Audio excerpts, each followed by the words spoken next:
Boom shakalaka laka. We're back on live. Welcome to another edition of Life is People. This week we've got the collective, the group, the legends, the whatever you want to call them. Terrorists are in the house. How's it doing, terrorists, boys, girls, everybody? Good. How's it doing yourself? Perfect. Just to give you a bit of a rundown for people, I'm sure most people watching this already know, but for those people who don't know, terrorists are formed, and I'm sure they're going to go into what the prehistory and stuff, but this is a basic overview. They're from the fine city of Leeds, the greatest city in England, without a doubt. You know what I mean? The hidden jewel of the United Kingdom. He says, yeah. Yeah, so and they're up and part of this creative rising that I keep talking about. They're coming up through, especially in Yorkshire at the moment. Yeah, man. There's a lot of it coming out of Yorkshire, coming out of Leeds, especially. You know, it's good. It's good to be a part of it.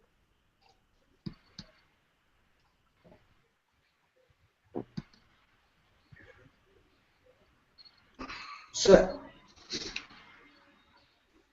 just to let you know, I've got a bit of a lag. So what I'll do is I'm going to hold this for about 30 seconds, and then it will catch up because I've got terrible lag.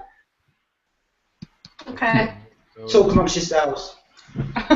We do anyway. So we're writing some new stuff at the minute. Anyway, we're writing some new stuff, and we've got a new track, right, which is like a hip-hoppy waltz one. Is the only way I can describe it, right? But Hip-hop waltz. Yeah, it's very strange, man. But that's a new thing that we're working on, and we've got to do it soon now, I think. You know what I mean now? Yeah, awesome. We've got to do it soon. So like, me and Al have been blending it together as well, and Al's got some right mad sounds that we're putting in as well. So it's I don't know. I think it blends all the elements together. This track, anyway. So I'm just trying to write some decent lyrics to it now, really, and get a decent melody for it. So it'd be nice to jam that at the next jam, I think, and just see what we can come up with. Yeah, sure. Get that structured. Because we've got a rough idea of how it goes, and we could do getting the sounds just put in together, and then we'll go from there, really. Yeah. Get your bass. Yeah, I was listening to some of your work earlier. I'm really, really impressed. I enjoyed it quite a bit. Thank you very much. What did you listen to? Yeah. Just out of curiosity? Yeah, well, I went to SoundCloud and I listened to the Terrorist, and then I also went over to yours, the Steve Pie. Oh, and, don't listen to Oh yeah, are you kidding me? I really loved it. It was great. I love acoustic. Yeah, the terrorist stuff. Yeah, definitely. Yeah. Don't mention the other. The terrorist stuff is at the moment is more about kind of trying to get us new sound out there now that I've got the band behind me. Now I've got these guys with me. When that was recorded, it was just me basically on my own producing some stuff, trying to blend some styles from what I'd learned up to that point. But I didn't really have a band behind me, so obviously I knew these guys, got in touch. Long story short, really, I won't go into that. We'll be here all night. I know each person, but and they're the best people for the topic. So what we've been working on at the moment is just how to get our sound as a live band. And it's going well. It's going really well. The rehearsals are spot on at the moment. We're getting there with all the tracks. But more than that, we're making them as own now, and it's not. They have changed a bit from when they were recorded because we've seen better ways of going down that route with certain drums or certain bass lines or whatever, you know. And it's a challenge to if you produce something and you don't have any intention of gigging it, and then you've suddenly got to change this whole fucking album into some live setup. It's difficult because there's some sounds that you just can't. You just like, how the fuck do you do that? You know, live. It's so it's been a learning challenge, and Tony's really stepped up his game. It was the voice of reason that we can't see right now, but he's with us. Give us a hell yeah, Tony. Hell yeah. He is all around. Oh, he's all around. I'm on my phone. My PC's not Not working. the toilet, really. Not the toilet.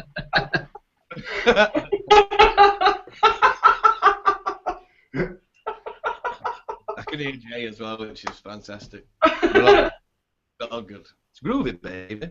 So we sort of... where did it all start for you? You know, I mean, where did it, where did the name come from? How did you all meet? In terms of terrorist, obviously the name terror means earth, and what I talk about and what it's all kind of about is about waking people up and opening up people's eyes and just giving them a bit of a insight to the real world, as I'd say. I don't know, it's difficult to explain unless you kind of you've got your eyes open a bit already, if you see what I mean, but there's certain things going on in the world that I think should come to light, and there's things that piss me right off that I think people should hear about, and that's what I talk about really. That's the main bit. But at the end of the day, we're here because we love it, and we love to just mash out groovy bass lines and hit heavy drums and scream the balls off and just get people gigging and jumping around. That's the idea. But so did you all meet in Leeds then, I take it? Did you meet at a music college, or how did you all meet? Well, I know Shanine from a while back. We've been in the Creeks together, another band that we were in. I was guitarist, she was bass player in that, so that was just an easy move, wasn't it, Shanine? Boom. Well, before that, we were doing a BTEC in performing arts together, don't forget. Yeah, long time. Well, all right, I met her at but, which you dropped out of. I went back. You did. But that's how I know Shanine. But we were in the Creeks before that. So that was just a quite obvious move kind of thing. In terms of Tony, I know Tony from, we used to work together a long time ago. Yep. We always said we'd be in a band together, didn't we, Tony? We did. And so Tony's on kick. Tony was originally on bass for us. I love how the screen's gone to Tony now, this black voice freezes and kind of like we always said we'd be in a band together, and like I said, Tony was originally on bass, but the good thing about Terrorist is we all swap around now and then, and like Shanine was originally just singing and Tony was on bass, and then Tony moved to keys and Shanine picked up the bass as well as singing, and Tony's singing. And we change it round. I might get Tony doing guitar soon as well. I don't know. We'll have a couple of tracks. Yeah, exactly. The point is that nothing needs to be set in stone. And like music, it's all about experimenting, and that's what we're here to do, really. Just to piss about. So is it a complete sort of like democratic, if you can sort of say that sense, in how you write your lyrics, or is there one particular lead in the lyric writing? It depends on the track. I mean, it just completely depends. Like me and you were talking before this started about like how bands find it quite easy to just not really talk about anything and just kind of sell out kind of thing, because that's the easy way to do it, just sing about what people want to hear, make the money, be commercial, blah blah blah. And I was saying to you how like I understand why they do it, because it's what we do because we love it, and when you don't get recognition for doing something that you love, it's hard, to keep going. And that's why I think bands sell out, because they just want a quick bit of recognition, they just want some achievement kind of, and it's but again, that's like more fool on them for going down that road. I'd rather stay true to what I know and what I love. We're all still doing it now. We're all still kind of living the life because we just do it anyway, But it's not like there's fucking tour buses outside and that, But we're still doing it anyway, is my point. And I don't know. What was the question? So you sort of, sort of like a lot of your lyrics and stuff like that. I mean, and as you sort of mentioned earlier on, you're obviously quite I would say a band that, as I said to you earlier on this afternoon, Steve, you're not a band who want to just hit safe of subjects and stuff like that. And it obviously means a great deal to you what you write. What kind of led you to the path of making that decision? Because it'd obviously be a lot easier for you just to sort of write a very cheesy love song. And why did you sort of think, what's your drive really to sort of make you stand up and do what you're doing? Like I said, it depends on the track really. Like with Dr. Midnight, for example, that's a track that's produced by a guy over in Spain called Amzi, who I'll give a big shout out to because Amzi's inspired me for a lot of stuff. If anyone's watching this, go and check out Amzi on SoundCloud. Is absolutely amazing producer. But he kind of he produced Dr. Midnight, and then obviously we've taken that and turned it into a live song, and it's very heavy now. There's a lot of heavy guitar in it, and You know, it's completely changed, and I love what it's become. But that one's is pretty much the only track that I've wrote, I think. That's not really saying anything, and that one was more just about kind of just let's go to some skanky club, take some dirty drugs, and just get off his face, and that's what that song's about, really, you know. And that's the only time that I've kind of just not tried to show that there's something that needs exposing, or, you know, some heavy shit about this other shit, you know. And that's the only time that I've done it, and it's nice sometimes to just not really have to have a massive purpose about what the song's about. But I don't know, I think like music's a powerful tool, man, and there's a lot that can be taken from each track, so I believe it's alright as a writer to try and inspire, even if it's just kind of to uplift someone's day, to making them change their life, to, you know, just having more renewable energy or some shit like that. I don't know, it's I feel like it's, if I've got this kind of tool, I might as well use it, you know. Well, like you said, it's a very powerful tool, because you can get a lot of sort of like, you know, you can sort of like put some medicine in with the sugar. You can give them. I saw you live at the 360 Club, and you got some really groovy tracks and get people on the dance floor. But you can just drop a little bit of medicine in with that sugar now and then, can't you? And that's what I found really powerful about when I saw you live. You know, it was a really refreshing kind of thing. Do I was going to ask you. Do you sort of see being in the band that you're part of this new rising thing that's going on? I mean, bands like Rorschach, The Sealing Demons, Nico Cara. There's a lot of really strong bands coming from. Are you aware that is that something when you're in the band you can see you're in it, or is that just something you don't feel? I'm like excited about the scene. I understand that between like, and I've got to shout these out because we've got Down Radio, just amazing. They're always just amazing. And we've got Rorschach, and we've got Sealing Demons, and the Strangers in Paradise. And I'm missing someone. I feel like I'm missing someone who hadn't said that. So I've said Sealing Demons. There's a few that are just seem to be gigging together quite a lot, and we get a similar crowd because it's quite similar music, but different enough to inspire each other, kind of thing, you know. Yeah, we're all quite unique, aren't we? Say that again, sorry, love. We're all quite unique, you know, as well as it's kind of a similar genre, but we're all quite unique. Yeah. It's quite a unique style, like each individual band. It definitely does feel like a sort of creative gathering, a new scene in Leeds. Like, I've been on the music scene for quite a lot of years, and I've not seen anything in this kind of genre that's got such a good reception. It's powerful, man. Yeah.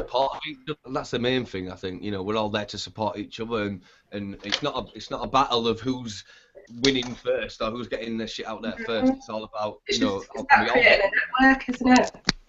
Yeah, a network of like-minded people that, you know, we all want to send a message, and, you know, we all want to do the right thing and try and, in our own little way, make the world a little bit of a better place, you know, and we do it in the only way that we know, which is to create good music that we enjoy, and we hope that other people enjoy it too. Yeah, man. Yeah. Feels good though, man. It feels good. I love Val's big cheesy stone grin. It's awesome. Alright. No, it feels good to be part of a scene, and I hope that we do something with it. You know, a lot of scenes get created, but then nothing happens with them, and I just hope that we are able to move it on to become a proper scene that people can come and see. What the fuck? Well, I mean, there's been some really powerful scenes in Leeds. You know, I mean, I was saying to you earlier on, Steve, I moved up in the late '80s, and it was the whole the whole birth of that goth scene, and then we had the dancing, back to basics, and it's nice to see one coming through because it's been a long time coming, and, you know, all power to you. And like you said, it's what I love about the scene that's coming on at the moment now is that all the bands, like you said, they're all collectively helping each other. There seems to be none of this stamping on each other. That, as you were saying, Sinead, I was, you know, if you know the music industry in Leeds a lot, there was a lot of stamping on each other and, you know, trying to kick each other down. And what I like about the scene that's rising at the moment is, like you were saying, it's everyone's helping each other, and you know, I think it's really great. You know, it's a I think it's a really good thing that's coming through. Well, we were talking before, weren't we, about like how you need to help each other and stuff, and there's not like it's difficult. It's very difficult how you need to create your own gigs, create your own songs, but then create your own market and your social media and the website stuff and your promotion, and it never ends. Nowadays, you're your own label manager, you're your own label, you're your own distributor, producers, and it's like a one-man band kind of thing. You're all package, isn't it? And this is why you need to have a bit of a scene, I think, to help each other do that. Because if you're all playing at a certain night, then we market it, and then we're all getting exposure out of it, But it's creating a network as well. Like we need people like the Alan Raws of this world, the BBC introducing, and the local kind of pockets of exposure. We need them involved as well, I think, just to help us on that next level up, the next stage. I don't know. I mean, go on, Rich. I was going to ask if you are still involved with the Retrograde Academy. Retrograde Academy, I'm afraid, it closed down, which is like a massive shame because it was awesome what it was for. It was helping people into apprenticeships, people into creative positions to get experience, to get exposure, and musicians to get a platform and learn, DJs and whatnot. But yeah, it was a great place to go. But no, it's closed down, I'm afraid, due to various reasons and funding and God knows what else. It's just one of them things. But it's a massive shame because it was a good chance for me to help, the youth and the upcoming talent, really. It was a great voice for people. And it's a massive shame, we're all gutted about that because obviously I spent a lot of time putting into that and we were so close. That's what's annoying. And I thought about creating something myself, which would be similar. But again, it's like jumping through hoops with the council for your next bit of funding and stuff, and I can't. It's just a challenge, man. It drains you doing stuff like that, Right. I looked at the website and I thought, wow, what a fantastic idea, and it looked like there was a great space for it. Yeah, it was. The build was fantastic. It was a massive shame. I mean, it's just one of those things, really, But hopefully there'll be a few more things coming out of Leeds, which is more about helping the community and stuff. I mean, I've still got a network of producers and artists that I work with at Retrograde, and they come to my studio and they use the facilities. And I suppose as long as some people are getting help out of it, it's something. But yeah, it's a massive shame, that. Plus, I'm out of a job. Can you believe that? I was saying to you this afternoon, Steve, I think one of the great things is that I think technology is going to come along to help these things because it's one of the things that, I mean, I'm sure Rich would, will know far more because he lives in the States, and I'm, happy for Rich to talk about it more. But the new rise of the cryptocurrency, which, as I talked to Rich a few times, doesn't really hit over here, but it gives bands opportunities to, as I said to you earlier on, cut the middlemen out. And it's a shame, like you said about Retrograde, because it would have been, I'm sure Rich would have concurred with me, and I'm sure that if they put a bit count donation page on, they would have probably had a lot of people come to them and support them. I don't know, Rich. Yeah, getting the word out is difficult. Like you said, staying on top of social media can be a pain, but it's almost a requisite. And I find the best way to raise funds when you're doing a project is you really have to reach out to your friends and family and hope that they reach out to their friends and family. And it can be really difficult getting something started. So I understand why you would look towards funding from council and things like that. But one of the things to mention would be like what's coming around the corner when Maidsafe goes live, and it not only offers a venue for people around the world to get together, but it'll be a place where you can have your video and audio editing software accessible to somebody with just a tablet, and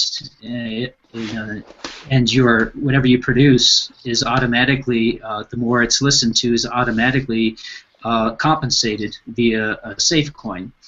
And I know that's the goal of David Irvine, is to make it to where in the future your talents, when they're accessed by anybody in the world, you automatically get credit for it. And that's a fantastic idea, and I think it's I really think it's about to happen, and nothing really can stop it. I hope. That's an interesting concept, is that? And it's a clever idea, isn't it?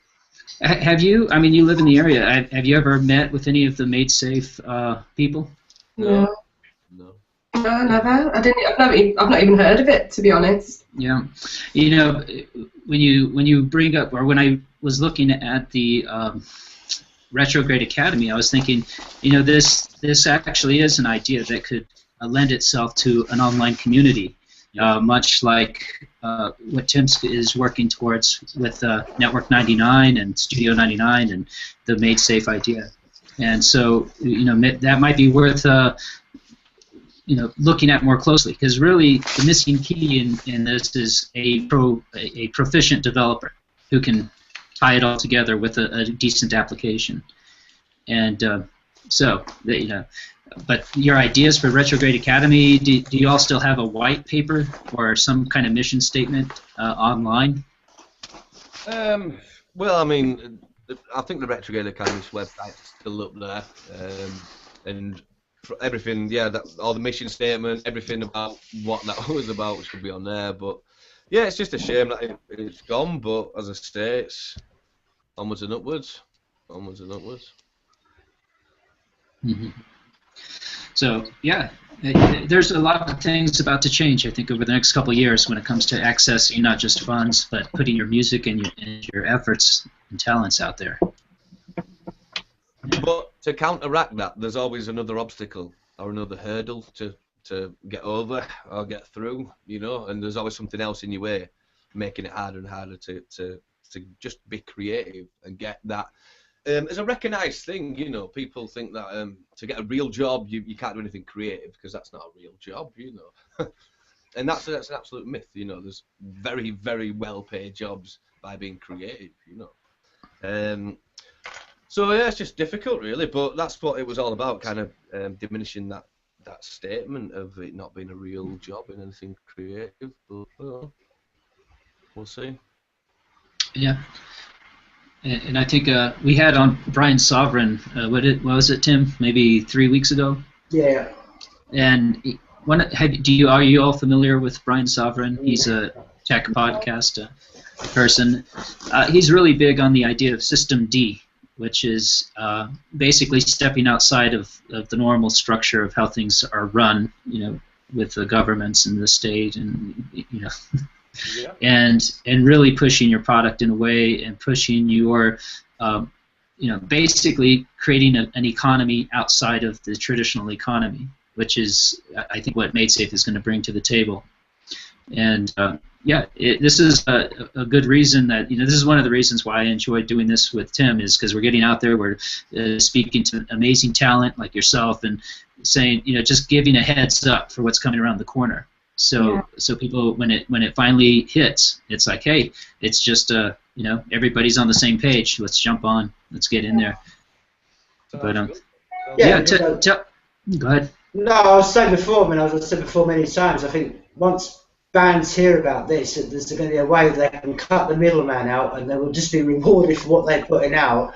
I mean, I said before, like, I mean, you're getting hundreds, if not thousands, of views on YouTube, but you're not getting paid for that. And I think the quicker we get out to let bands know that there's going to be a way coming soon that we're there, that they can get income for that, you know what I mean? Which should be, because you shouldn't be doing all the advertising for YouTube, all the work for Twitter, and all the work for Facebook, and not getting anything in return. It's, you know, when there's so much, as I was saying before, there's so much talent, and I think that's one of the great things that, as I said before, technology is coming, where hopefully there's going to be a new massive rising of creative people that, you know, be able to do what they do and express what they have in their inside them, knowing that they haven't got to go and please any middleman or please a record company or please a TV station, and just be able to be rewarded for what they do. And I think it's marvellous, because it's, as I said before, you know, people like yourself and the Demons and Rorschach and all these bands with, you know, limitless I could name. There's so much creativity out there. You've got the fans, you get people supporting you. The only thing you're all missing now is you're not getting the income that you deserve, and you have, you know, and it's, the quicker that changes, the better, because I've been waiting a long time for that. Yeah, it'd just be nice to be able to have enough to sustain what we're doing, you know, to be able to carry on doing it as a, you know, as a full-time job. I don't think any of us are the kind of people where, you know, we strive to be rich or famous or anything like that. We just want to be able to carry on doing what we do. and just be able to make a living from it, you know. And I think even though the music industry is changing, I think that, you know, the access to technology that we've got now, it allows us to link in with so many different people like yourselves. You know, if we didn't have things like social media, we wouldn't even be doing this now. You know, we wouldn't be having this, you know, this conversation and discussing these ideas. So I think we're very privileged in a way, and I think we need to definitely grasp that and see how we can take it forward as a community, and, you know, as a unit, you know, taking all these ideas that we're getting from each other and just making it grow into something better. Well, I've said this many times before. I mean, we live in the greatest of days because we, like you just said, you know, we've got the ability to speak to each other, communicate with each other. And I've talked about this before many times on the podcast. I truly believe that the more connection that happens, I think and I believe truly in the bottom of my heart that this will only help raise the level of empathy in society, which I think is going to be a key to the future, because, you know, this connection we've got going on now that we're all talking. I was thinking this the other day, like, can you imagine what the people in the late 60s and that went through that whole revolution that, you know, our parents went through? Imagine if they had this communication. You know, we've got a very powerful tool at our hands, and it's up to us what we do with it. We can either do with what we're doing now, or we can all sit around watching porn and, you know. Exactly. And it's definitely how, you know, technology it's definitely what you do with it and how you use it and how you take it forward and how you can use it for the best possible outcome. At the end of the day, though, we all, you know, as much as, like, we do have a message, and, you know, the fucking name's all about, you know, the message, it's even in the name. But at the end of the day, we do it because we just love it. You know, we love to gig, we love to just throw out some tasty licks and rock the fuck out. You know, that's why we do it. And I think it's kind of it's that balance of taking it seriously, but not too seriously. You know what I mean? As much as, like, I research a lot of things and I've got a lot of strong views on a lot of things, it's still about opening your mind at the end of the day. That's always have an open mind, you know. That's the main thing, and we do it because, yeah, we've got a lot of things to say and we want to have a voice and we want to kick some people's asses into gear and some other shit. But, you know, it's at the end of the day, let's just gig, rock out, and I'll get pissed. Hey. Yeah, I like your message. I don't know which song it was, but you speak a lot about freedom, you know, and then your freedom of expression, a freedom to speech is extremely important. And I think that's absolutely. And I think that's what your message resonates with the people who are in this, you know, new world of cryptocurrency and crypto anarchy. You know, it's a strong message and it's powerful. I love it. Thank you, man. I think fundamentally, like, we've got no control over whether people like what we do or whether people even listen to it. But I think, you know, for myself anyway, I think even if we can just inspire someone to at least think about these things, you know, people that might have never even considered things about, you know, the government and, you know, all the lies and the conspiracies, you know, even if we can just get one person to just think, what's going on, and I think that's a good thing. It can't be a bad thing for people. You know, we should always question everything. Sure. But, you know, what is the most pressing issue in your minds right now? Like that really, if you could get out a message today and, you know, broadcast it, what? Out of your pen. Well, you know, but I think the biggest thing for me is just don't believe everything that the mainstream media tells you. You know, I think just question things, question it for yourself, and just trust in your own morals, trust in your own judgment as a human being. You know, and what you believe in your heart to be true. Don't just believe everything that you're told. Just question it. That would be what I would say to people. I'd probably say the government answer to the people, not the other way around. You know, we are there to govern the government at the end of the day. You know, and I think we've lost sight of all that. It's not just all about what they want to do. We should have, you know, they say just go vote and then that's your say, but two sides of the same coin, isn't it? So I don't know. There's a lot of research to do if you still don't know what I'm about. Yeah.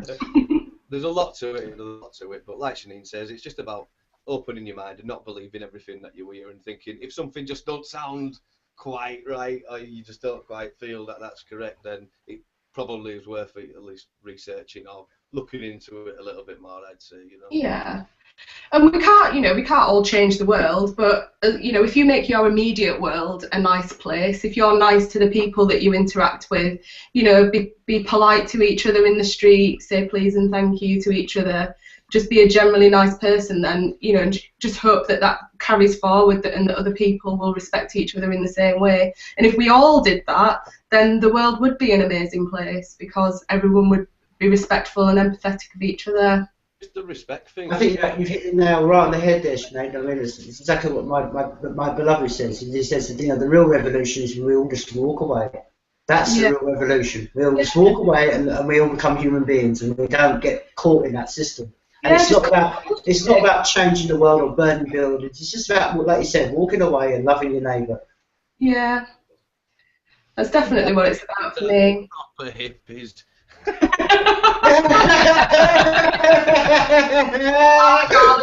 Flowers in our hair and.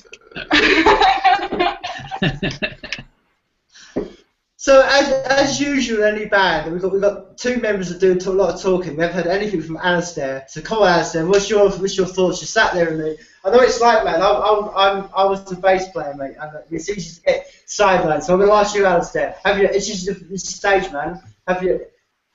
So what's my thoughts on what, man? Like tell them how like we met, I guess. So we didn't. Yeah. Well, effectively, I know Down Radio quite well, and I went to one of their gigs and Terrorist were supporting. I used to play in a metal band, produced dubstep here and there, and just some bits and bats generally over the past few years. And basically, I saw Terrorist and I was just like, yeah, I want to be a part of that. Emailed Steve and essentially just managed to blag my way in somehow. I'm not quite sure how, but I did, and eventually managed to get what I wanted, which was to like play drums for him, and that was pretty much that. And it was the whole concept that drew me in, like the lyrics, the name, just generally what Steve's trying to get out. If I was a lyric writer, I'd be writing about the same things, you know, and that's effectively my part in it, as well as drumming. I'd like help Steve produce a lot of the new tracks. We're gonna re-record some of the older stuff, I believe, and we're getting all the forward planning down for that and stuff at the moment. So that's pretty much my input really into it so far. Well, it's one of the things that I loved about when I saw you live is that you have got a drummer, because I see so many bands now that just have a drum machine or, you know, the MP3 or whatever. But it's actually, so how long have you been playing drums for? Man, I got my first kit when I was about 6, 7, and took it from there. And who's your hero as a drummer? It used to be like probably Lars Ulrich or you know, Slayer drummer, the Tool drummer, that kind of sound. Now, to be honest, no one. I don't really look up to anyone. I just learn how to play and play because I love playing. If you know what I mean. There's no drummer that I particularly aspire to have the sound of. I just do what I do. If that makes any sense. I do mash a bit of metal into what I do now, but only small amounts of it, if you see what I mean. And then just try and mash various styles of music in terms of rhythms and drumming into Terrorist and get a wide range of sounds. Like generally, that's what I aim to do. Well, as someone who doesn't play drums, my greatest drummer I've always been absolutely in adoration is Nico McBrain from Maiden. I mean, I just think he's just, what he does on the drum kit is immense, you know what I mean? And, you know what I mean? So, all power to the drummers, that's all I can say. Yeah. It's always the bass, mate. I speak as a bass player. It's always the bass player. We are the heart and soul of any band, aren't they? But we're always the forgotten ones. Yeah, man, I know what you mean. So yeah, big up the drummer and Tony, man. We can hear you, so we can't see you. No, it's a bit weird just being a black square on the on the screen, You look good, Tony. This is the best I've ever looked, to be honest.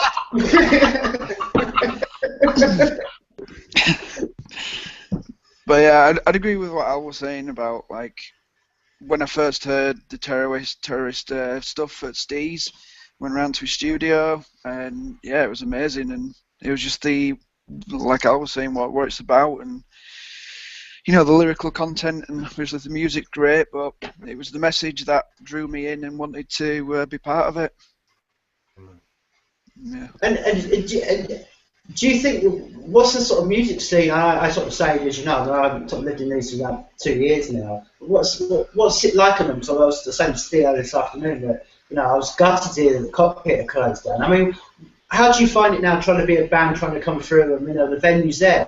I mean, are they? Yeah, we kind of tend to play at the same few venues, and I don't know. This is one of the things that we, I guess, we're looking at where to play next and how we can, I don't know, spread further afield. Maybe, I don't know. That's the plan, isn't it? We're bored of playing the same few venues as much as, like, you know, we feel home there, and we'll always love it. It's time to branch out a little bit, you know. It gets a bit repetitive doing the same stuff all the time, and we want to be bigger. We want to do a lot of festivals, and you know, it's half the time you're wondering what to do apply for. You know, it's another job in itself, isn't it? Hopefully, this new scene we can start helping each other do that and recommend and get on at different festivals and different gigs and different lineups and stuff, because you need to get in there at the start of the year, don't you? Mm. I mean, are any of you old enough to remember the Duchess? No. Yeah. No, I don't remember it. No, am I really that old? Oh man, like, time is flying. If I'm the only one that can remember the Duchess, yeah, I mean, that was a legendary venue in Leeds, man. Oh, that's one of my proud achievements of my life. That I played that place, and now nobody remembers it. I am getting old. So you're sort of, you know, with your what's your plans for this year? I mean, you plan to put an album out, or you plan to sort of do, you know, when you sort of say you plan to some festivals and stuff, is the plan for what, an album or an EP, or what's the plans for 2015?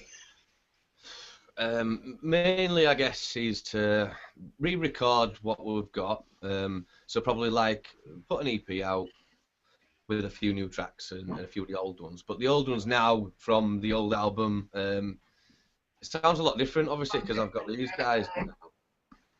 Say that again, love.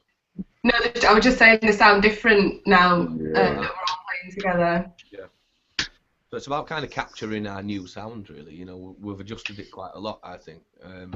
It's for the better, so it's about you know, it's about capturing that next, I think. But we've got quite a few other little tracks to throw in there as well, some of the new ones and stuff. And like I say, we've got this sweet little waltzy type hip hop number that's just gonna rape you, and it's awesome.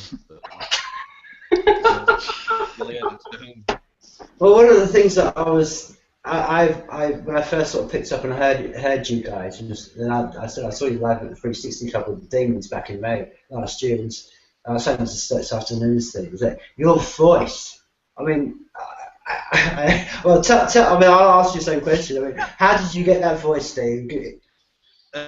Probably like 30 Embassy #1 a day, like. You know. Don't know. So bongs and buckets. Too much spliff. Too much spliff.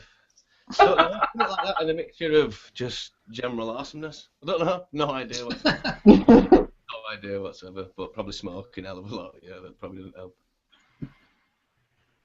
Or just trying to always be like listening to like heavier bands where there'd always be a bit of a screamy bit or something.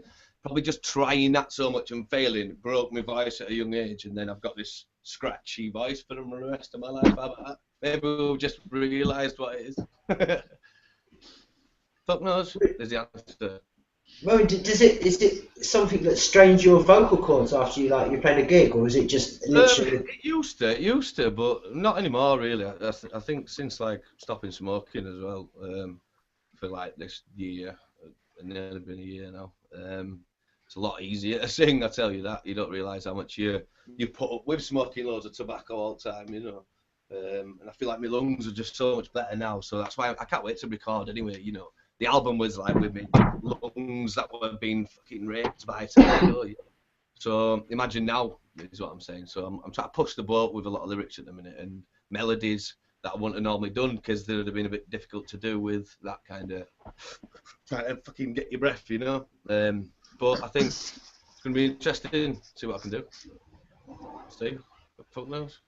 I mean, when you're sort of like starting off with a tune and stuff like that, will you start off on piano or guitar? I mean, how does your stuff sort of start from the embryonic stage? It depends. If it's one that like normally I'll be in the studio and I'll come up with a drum beat first or something, or I'll put on some kind of beat or something. This is if it's me producing, obviously. If we're all in studio, if we're in a rehearsal room coming up with something that's different, I'll be coming up with a beat and blah, blah, blah.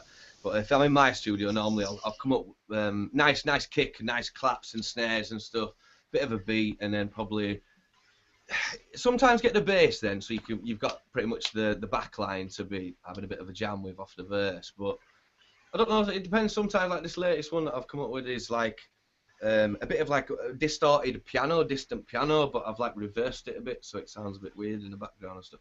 And I don't know, I think you get like in your first 10 seconds of your song, 5 seconds, you get the ambient like kind of feel for it or the mood. And then I like to go down that route with what the mood is, I guess. It depends. Sometimes I just come in and just put a loop on and then it's done. You're like, fuck it, that was quick. You know, it depends. Like with Ableton, you know, you can be sat there for hours tweaking a kick.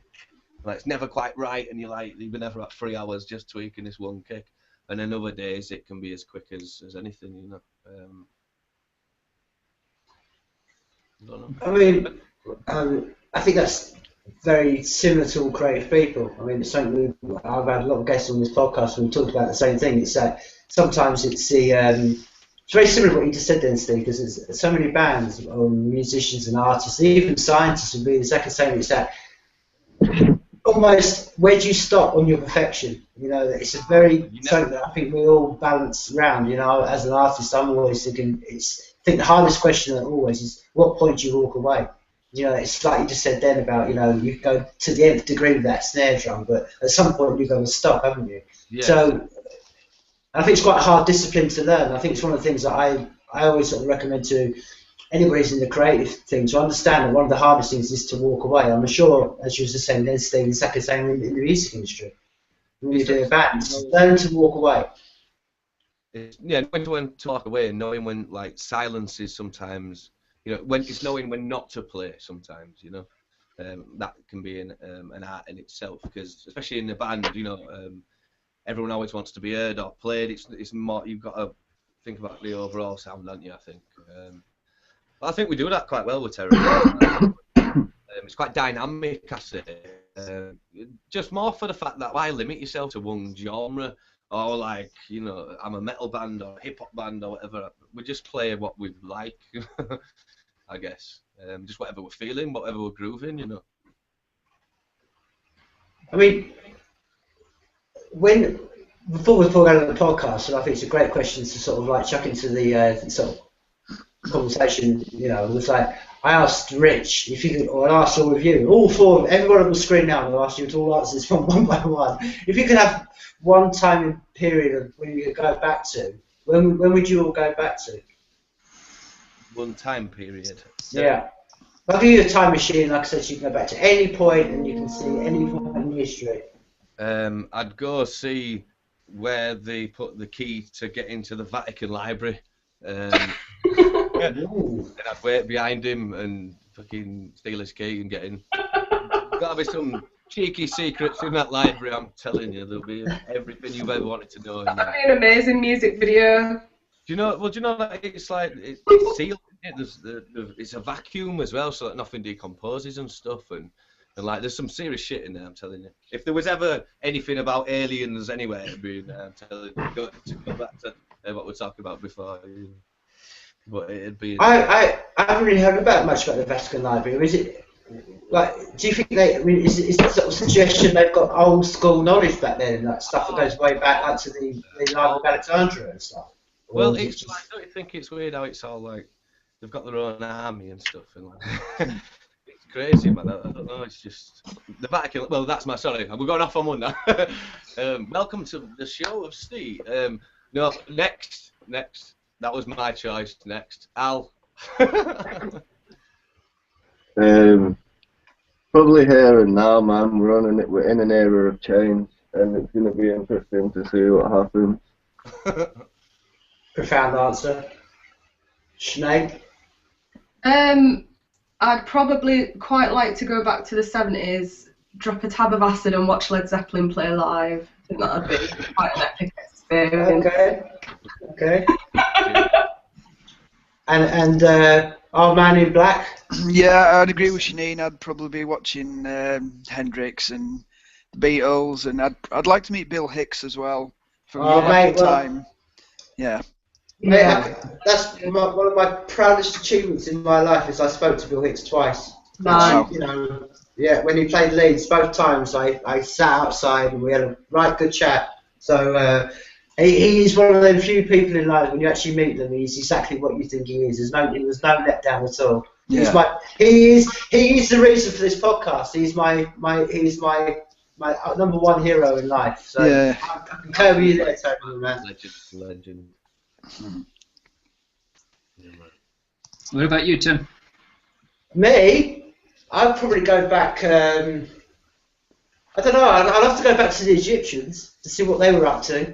Like, was that actually built by loads of slaves, or was that as we were saying before the podcast, is that aliens? I don't know. That'd be an interesting one.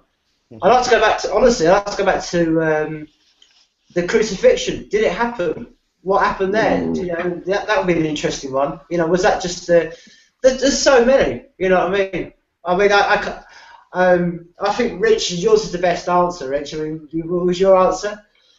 I think I'm changing it. I think I'd probably want to go and hang out with Tesla and ask him, why did you do that? Why did you do that?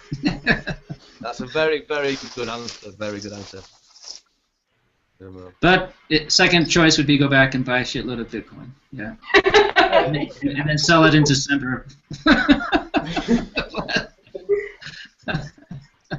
I don't know. I've always just been fascinated because of I've been down to sort of like South America, and I've seen some of the old school sort of like Mayan stuff, and I don't know. I've always just been a fascination on how that stuff was made. Either we as a human species had a technology that we've now lost, or there was like an intervention somewhere along, because it's some of the stuff they were building back then, they still can't even comprehend how they did it now. Some of the accuracy and stuff. So that's why it fascinates me. I'm just like we were talking through the podcast. I'm just fascinated. Are we the only ones in this universe? Have we been visited before?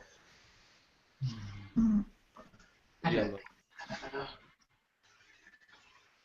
There's got It's a drop on its own, like. I know there's got to be something more. The universe, if the universe is infinite, we can't be that egotistical to believe that there's nothing other than us. There's got to be something more.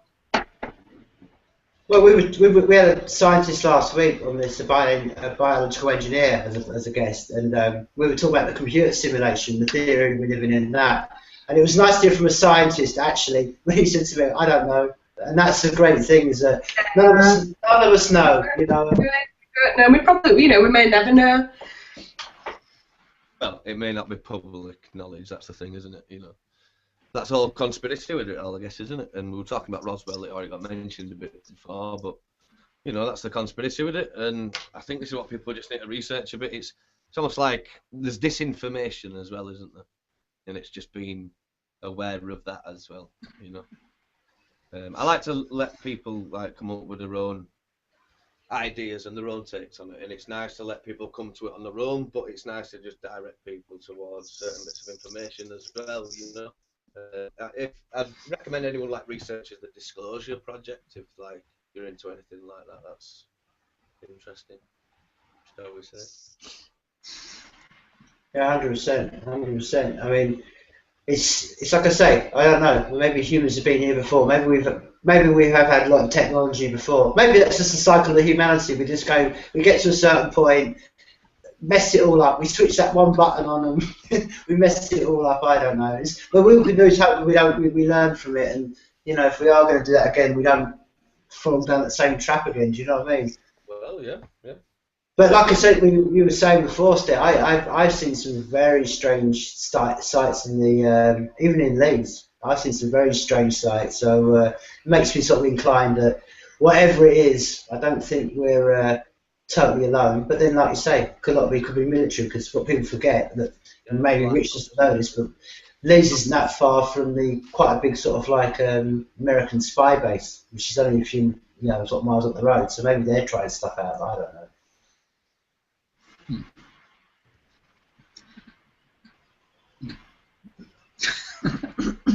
Yeah, there's a lot to talk about when it comes to aliens, isn't there?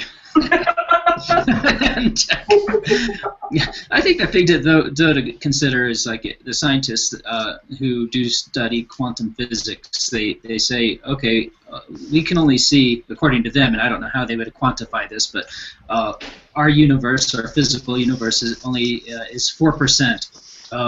What we can see, taste, touch, smell, whatever. It's 4% of what's actually out there. Which leaves 96% of this dark matter, dark energy. What the heck lives in that? I don't think we can never know. But go ahead. It's different parts of the spectrum, isn't it? And we can only see a certain bit of visible light. So what lies in the other bits? Yeah, it's interesting, isn't it? And if there ever was any other dimensions and stuff like that, is it just in a different frequency of light that we can't see? Exactly. That type of eyes. Who's to say that just different species won't be able to see something different? Like if cats can see in the dark, that kind of stuff. That's right.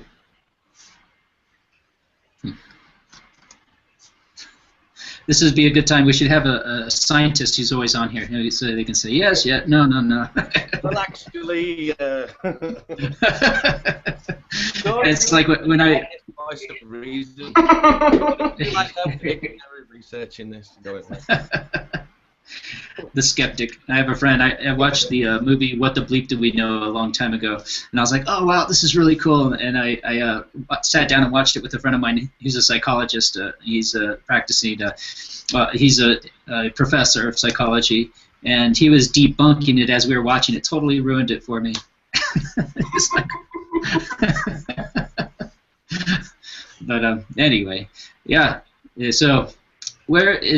How often are you all going to play any festivals outside of England soon? What the heck is that? It's just all comes down to money, doesn't it? When you've got to fund your own movement, it's expensive. We'd like to play some festivals this year, I think, but realistically, I don't know if we'll get to play any out of the UK. But it'd be nice to play some festivals this year. Yeah. I think it's really it's a difficult thing for bands to. I as you know, I'm quite close to the scene in Demons, and it's just a really hard thing. It's a hard step, maybe because we are on an island, to sort of you to leave this island, you've got to get a boat or a plane or a train, and it's quite hard.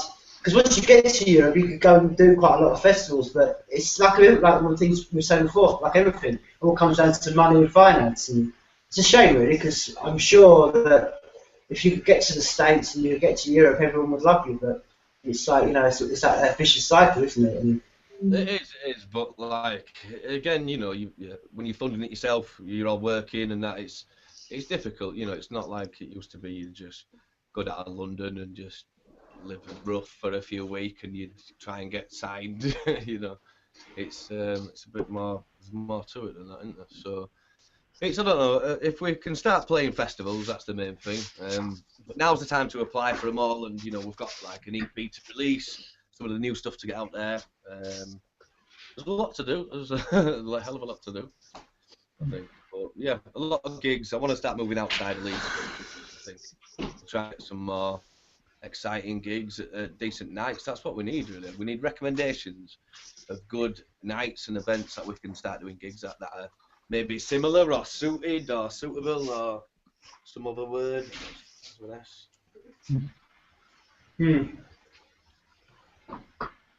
What do you think, guys?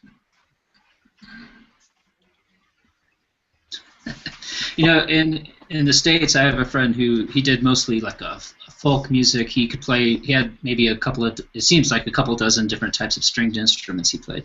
And there was a place online he went to where they basically hook you up with places to play. You kind of give your itinerary of where you're traveling, and there's a list of all of the different, whether it be tea houses or events or anything else. Where it was just basically a way to help musicians that wanted to tour find locations. And I don't recall the name of it, but I know it's out there. And what I can see in the future is something very similar happening on something like the Maidsafe network, where you have you give your itinerary where you'd like to go, and in fact, you let these places know, hey, here's my music, here's what we sound like, and if you have, if this is your style, here's how much we ask, and work out something along that line, or take a certain percentage of whoever comes.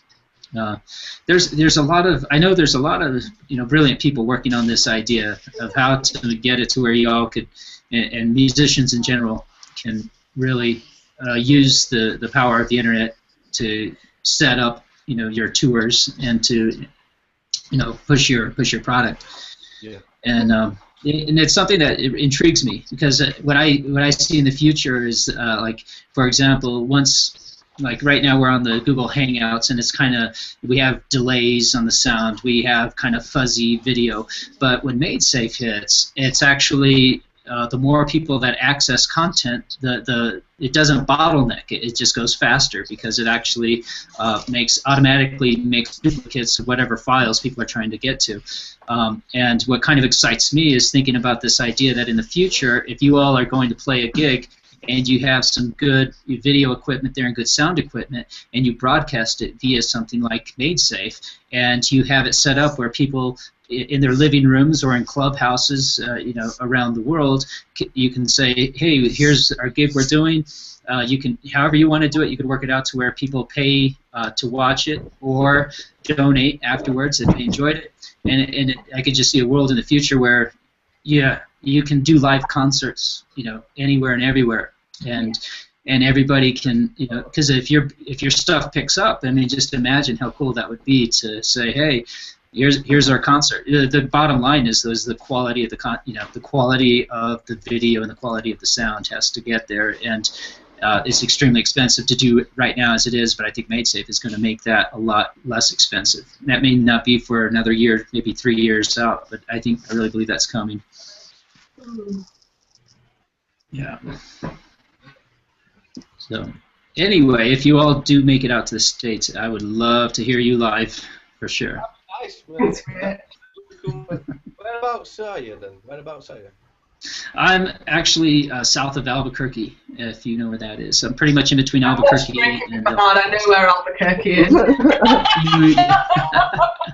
You watch Breaking Bad, you say? Yeah. Yeah, that's where we're at.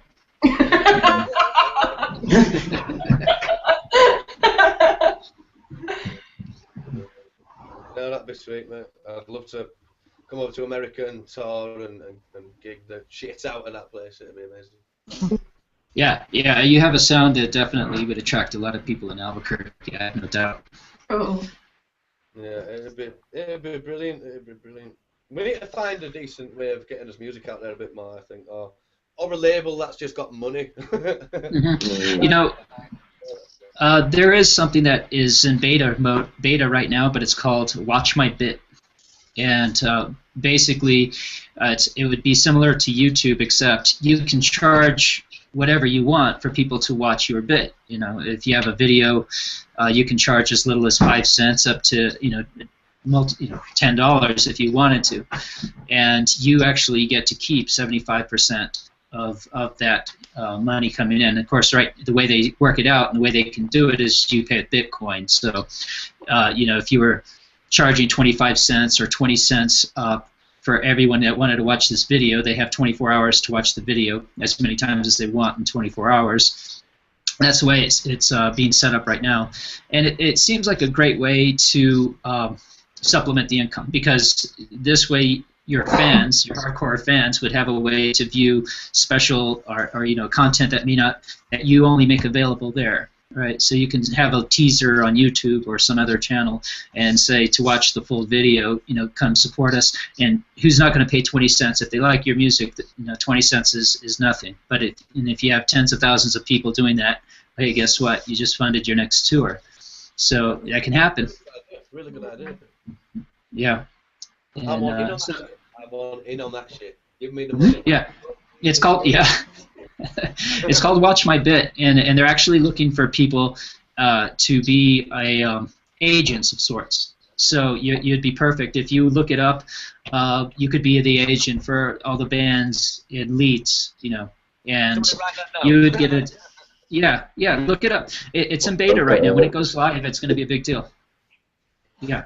Well, if you look it up, go to beta.watchmybit.com, and yeah. Sounds good. Right now, it's a very simplified interface, but like everything else in this sphere with cryptocurrencies and the like, it's all being developed as we speak, and everything's going to look a lot smoother, sharper in the next year. And we've got about all this stuff. It's like this beacon of knowledge. Good work, mate. I basically. I do a lot of manual labor in my life, and so I'm constantly listening to podcasts and all the latest stuff going on in this world of crypto. I pretty much stay on top of it as best I can. It's my passion. It's kind of something I just love to do, and especially with respect to how to enable the arts community, the digital arts community, with this new technology. That really grabs my attention, because to me that's what will blow the doors off this. If you can make it to where everybody who has digital content. I love photography. I do a lot of photography. My wife's a videographer. I do camera work, and so looking for alternative venues to distribute your work is a big deal, especially when it comes to making movies and the like. Unless you get picked up by the big houses and whatever, and even then. Though you sign contracts and you probably never see a dime, you might get distributed and well known, but you'll never see a dime. And I think in the future, with smaller communities, you can get your work out there, and you just have an ecosystem within, a niche system. And that's one of the most promising right now. But there's a lot of them coming out. Watch My Bit, beta.watchmybit.com, and if you reach out to them, ask for Doug. Doug is the guy who's kind of spearheading that right now. And they're looking for agents, in every part of the world to help sign on musicians and the like to get their work online. And this just gives a way for your audience to show appreciation without, hurting them financially. Well, and like you say, Rich, I mean, that's the strap on the bottom of this. I mean, hopefully, in a year, we'll have the N99 running, which is the completely, the higher form of that, which is the ability to, sorry. Definitely, and I did reach out to him, by the way. I sent Doug an email letting him know about N99, and because if they have a turnkey system where it's like, all the coding and everything's done, and they just slip it in to where it can be interfaced with Maidsafe, all the better for everyone. But I think that the main difference between N99 and what he's doing is with N99, the idea would be 99% of all proceeds go back to the artist, and that's a much more fair model, because once the coding is done, the developer, sure, they deserve kickbacks and residual income, but it certainly doesn't need to be above 1% of because it's the content creators that drive the use of it. So you were saying earlier on, Shannon, you love watching Breaking Bad and stuff like that. Is there a kind of dark sort of side band, films and stuff that you like to get inspired by as a band? I mean, is there particular films and where do you find your inspiration? I mean, obviously the streets around you, but is there any kind of particular movies or other art forms that you like to sort of tap into to be creative? Yeah. film called They Live? Yeah, man. I love that film. That's one of my favourite films of all time, man. Beauty film, isn't it? Beautiful. Well, that. I guess that's you know, it says everything, doesn't it? That we're about really. Well, not like massive aliens with weird faces, but like, but you know, just the message of this kind of machine that's always fed to you from birth, of this machine, feed the machine, you know. Feed the Machine, that's his next album, you heard it here first. Or you should call it, I come here to chew gum and kick ass, and I'm all out of bubble gum. That's what you should call it. That's what you should call the next album, man. Yeah, man. I'm all out of bubble gum. Then Duke Nukem. I love that film particularly, you know, because we talked about this in the podcast before, was the whole, it was almost a prophetic film, because it's like, you think about all the blatant advertising that goes on underneath our eyes and our ears and everything, and it's all that sleep mode, isn't it? You know what I mean? Yeah, man. Yeah, it's a powerful film. It's a good film. I mean, do you like, I mean, like I say, I mean, is there any, you know, when you're creating, and I mean, like for me, when I like to create, paint and stuff, I love to listen to, well, I've said to you before, I love to listen to, you know, music on a loop. I love to listen to bands like yourself and just have it, you know, one track or an album over and over again. When you're writing lyrics, when you're just sort of discussing earlier on, but what will you do that in silence, or will you, you know? I mean, I'm always fascinated by someone who writes, you know, lyrics and stuff, and trying to put the tune together. I mean, what will you do when you're in that process? Is it something like you like to be by yourself, or? I guess so, but basically the reason why I started recording, learning like music production software and learning about like production rather than just sit there with my guitar or sit there with my turntables or anything, and to record my kind of thought process, I guess, you know. I'm very visual. I need to like see the music out in front of me, so if I can see where the chorus is, where the verses are, and I can rearrange them, and it's like fucking Minority Report when I'm writing songs. But no, it's I like to be able to chop and change and try new things. So I've normally got it just a loop on a certain verse part, or what I think might be a good verse. I just loop that, and then I'll sit and write to it really. But normally I'm on the PC, one screen for the production, the other for the lyrics, and then when I'm in the booth, I can see the lyrics up and just experiment with melodies and stuff like that really. But yeah, it's strange. I can hear a melody as soon as I hear a bass line kind of thing. I can normally hear it, but I always go away from it and then end up coming back to it. I need to just learn to just go with the first melody, like. But yeah, it changes depending on what type of song. Like I was saying before, sometimes you can just spend 2 minutes on Ableton and you've got your main loop and your kick and whatnot. Sometimes you know it can take ages. So like we've got a few that we're working on at the minute and it's been taking a while, you know. So it just depends, really. It depends. Sometimes on my own with it. It don't really matter sometimes. I don't know. It just depends. I could be on like just on the phone sometimes, or on a tablet or something, or just come up with the lyrics. But normally in the studio, really, you just got the tunes in front of you and just write them away. I mean, one of the things I love about I think what's going on, I sort of tapped into earlier on, I was saying about, you know, this sort of scene that's rising at the moment, particularly in Yorkshire. It's what I love about it the most is that all of you are being real to yourselves. You know, like the Scene and Demons, they speak they sing as they sound. You know, you speak as you sing. You know, it's so good that you're all being true to yourself, because I think it's one of the refreshing things about what's going on in that whole scene at the moment is that it's that whole proud of being Yorkshire and putting this whole new spin on. Like, I don't even know what how would you. I mean, I was sort of like doing the preview for this podcast. I sort of like just literally cut and paste what was on your SoundCloud. But I mean, how would you describe your general sound? Because it's like you said, you are mixing guitars and heavy sort of growly beats and stuff. I mean, would you count yourself as hip hop? Would you count yourself as rock? I mean, or not at all, or don't you want to even be defined? I wish I knew what kind of genre or what we are, 'cause then I could mark it better. I just don't know. I haven't got a clue. Bit of this, a bit of that. I really don't know. It's like people have said like alternate hip hop, which I really don't like that, but because it's too. I don't know, why should you have to categorise it? Because sometimes we do a lot of drum and bass, or I don't know. I think each song is its own genre, if that makes sense, rather than our sound.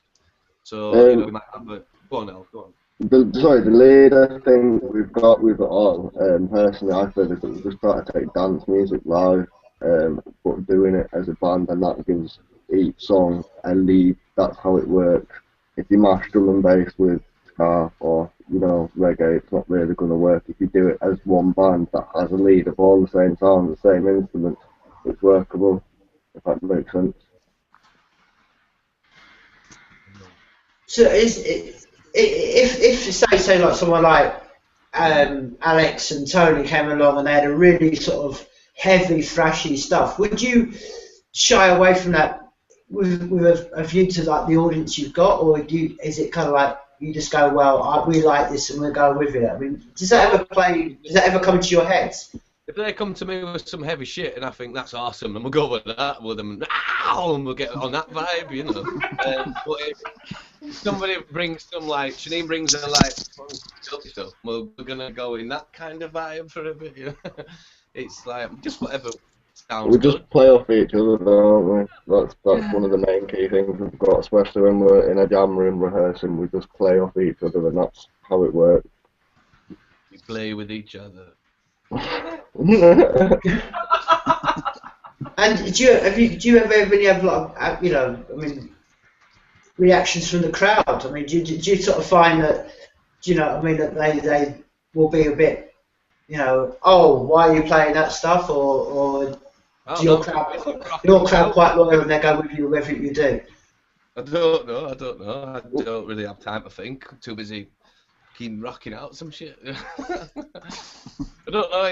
We just really, and that's probably his downfall. Might be onto something here. But no, I'd never play to your audience in terms of like, let's write a song that his audience will like. That's the pussy way out. We do like to make people move though, find groove in songs, groove and bass lines and stuff that will influence the live set and make people move and dance and stuff like that. So yeah, there's that kind of leap out to the crowd. But in terms of what we write about and what we do now, we just do what we love, really. We just keep going how we're going, really, and it's never really a thought about kind of what to make next or anything like that either. We just play with an idea, there's quite a few ideas on the go at one time. There's about 7 or 8 tracks that are on my machine at the minute that I'm still kind of don't really know what to do with, and round and round we go, and every now and then another gets added. I might take one out and use it. Al's the same as well, he's a producer as well, so we've got lots of ideas that we're playing around with at the moment. It's nice just to be able to do what we want, really. Yeah, we are still kind of new as a band as well. It's not as if we've been gigging together for years in terms of Terrorist. We're still working out a lot of the songs and still getting used to gigging with each other and stuff. But I think it's the progress that we've made in the little time that we've come is sweet, man. It's we've done really well. But I would say that, so whatever.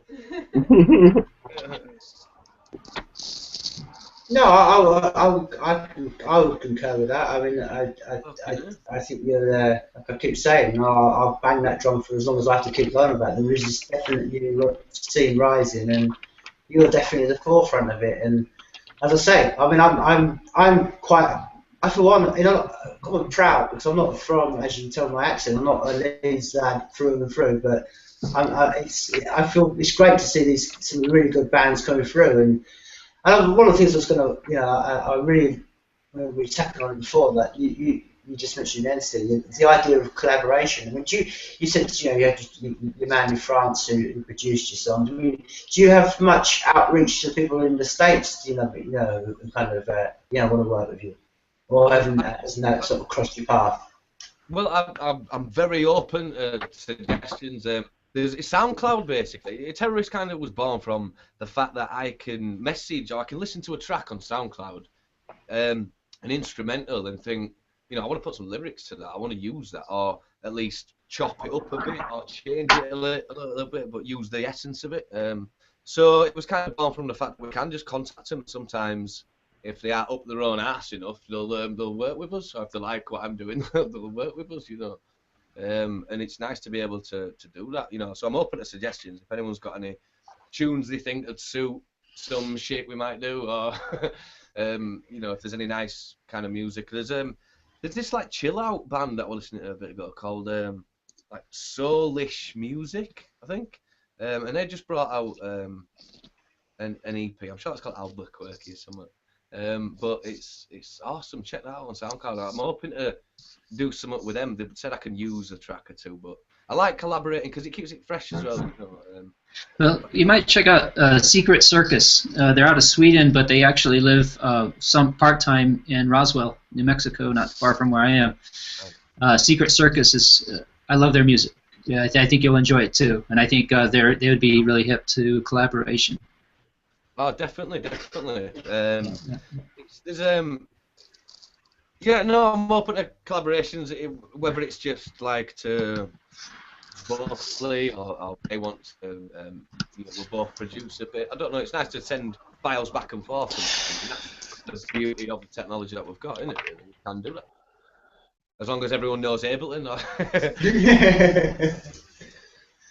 And have you done any sort of gigs down south? I mean, not with Terrorist. No, we've stayed very up north.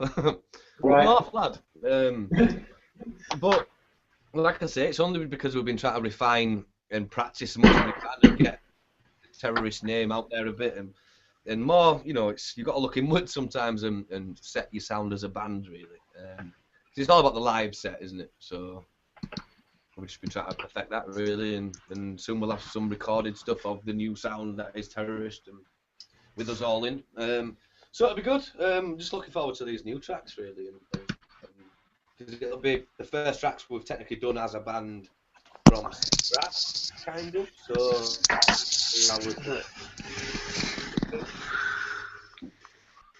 and that kind of shit.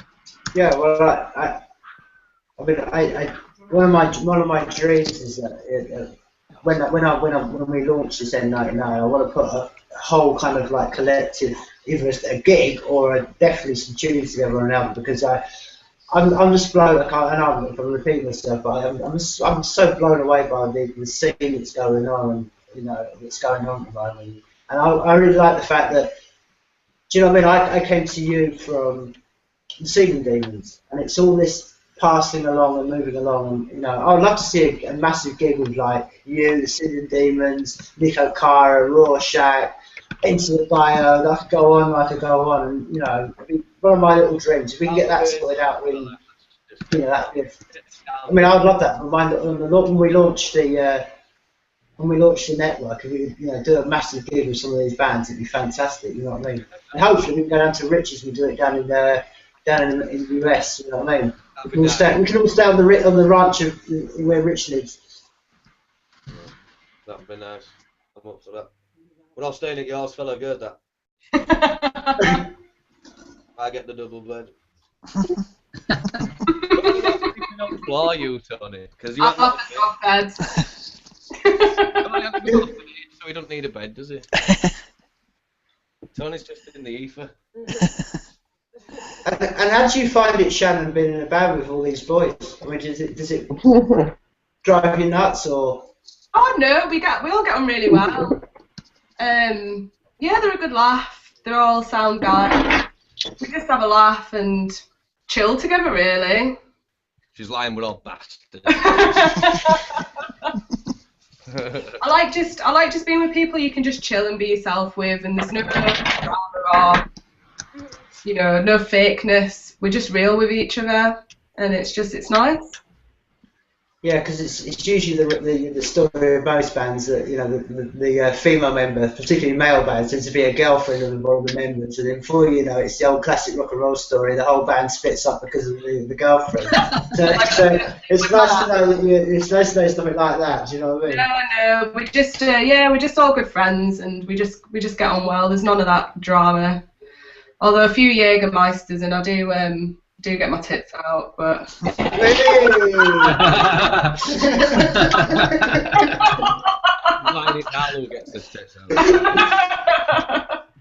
I'm kidding. I was going to say, Rich, that is very typical Leeds last that, man. You give them a couple of Jägermeisters and the tits coming out. Yeah, that's. I think what's quite nice about this band is like, because I quite like Dandy Warhols and stuff, and like they've got a female bass player, and like she used to play a lot of gigs with her tits out and stuff, and. I like the fact that I'm a girl.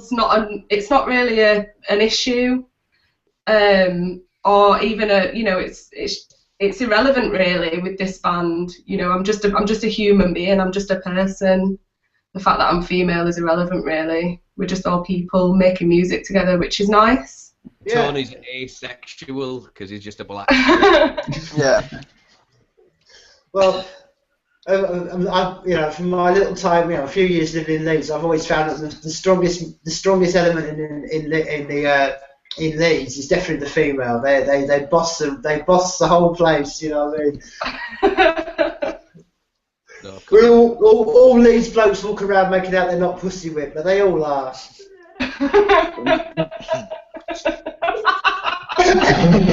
And that's a knowing look. That's it, nothing. This is about the band, goddammit.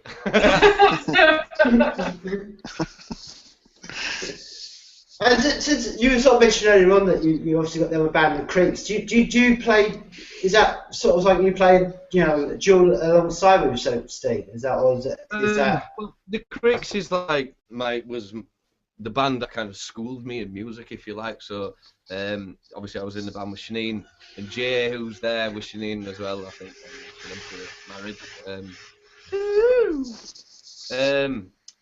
And that's more like a rock kind of mamba jamba or something rocky. I don't quite know what genre it's in, but it was just, I don't know, we're not doing it as much at the moment, more because obviously we're focusing on Terrorist, just focusing on Into the Diode, who are fantastic. You should check them out as well on SoundCloud and whatnot. But no, it's for the minute, I guess we're just focusing on what we've got. You know, you might as well do something right than two things half-assed, you know. So focus on Terrorist for the moment, I guess. And like you say, it's a you know, a big year for you boys, you know. And I mean, where would are you generally optimistic about the future? I mean, I asked this on a very wide question, not just with the band, but are you optimistic about the future or pessimistic about the future? I mean, I tend to ask a lot of people I talk to, but I just want to know, you know, from your angle, sitting there in Leeds right now, pessimistic or optimistic about the next 5-10 years, about, you know, where we're going? As in us as a band or us as a human? Well, band, as a human species, you as a band, you can. I think us as a band, we fucking better be going somewhere good. There's lots to do. There's a hell of a lot to be done. But yeah, I like where we're heading at the moment in terms of human fucking race. I think that's kind of difficult, isn't it? Really. Definitely feels like it's an era of change. No, sit have a doobie and just chill the fuck out, really. You know what I mean? And we need to start working 2 or 3 days a week and having, like, we'll work the weekends and we'll have the weekdays off, please. We've got stuff to do, you know what I mean? Farm your own wheat, making a tune. Well, yeah. I mean, I think I think one of the things that we will look back in 10 years' time, and I think it will be as soon as that, we will look back and think, what, we had 40 years of a drug law over a plant that did the least damage to human beings, and you know what I mean. And we throw people in cages for this. And I think that's one of the things that in 5 or 10 years' time we're going to look back and think, what a collective madness we all have done for 40 years of our lives. And you think the prohibition on drugs has been longer than the prohibition on alcohol? Oh, it's all nonsense. The war on drugs, the war on terror, the war on wars on wars. It's ridiculous. It is. You know what I mean? In terms of smoking dope, cannabis is obviously used a hell of a lot of medicine, and the medicinal values of it are epic, you know. And obviously, I believe if there's ever any kind of disease or anything on Earth, there's a counteracting plant or remedy, or there's something that's there for a purpose, for whatever science or whatever. But especially like cannabis, it's there's a shitload of uses for it, and I think just because it's probably, you know, partly the timber trade and stuff and the prohibition of it and everything, and you know, we could go on that for a while as well. But I think it's going to start getting legalised a bit more. I don't know about England. I'm not sure about that. I don't really care. It don't affect me, you know what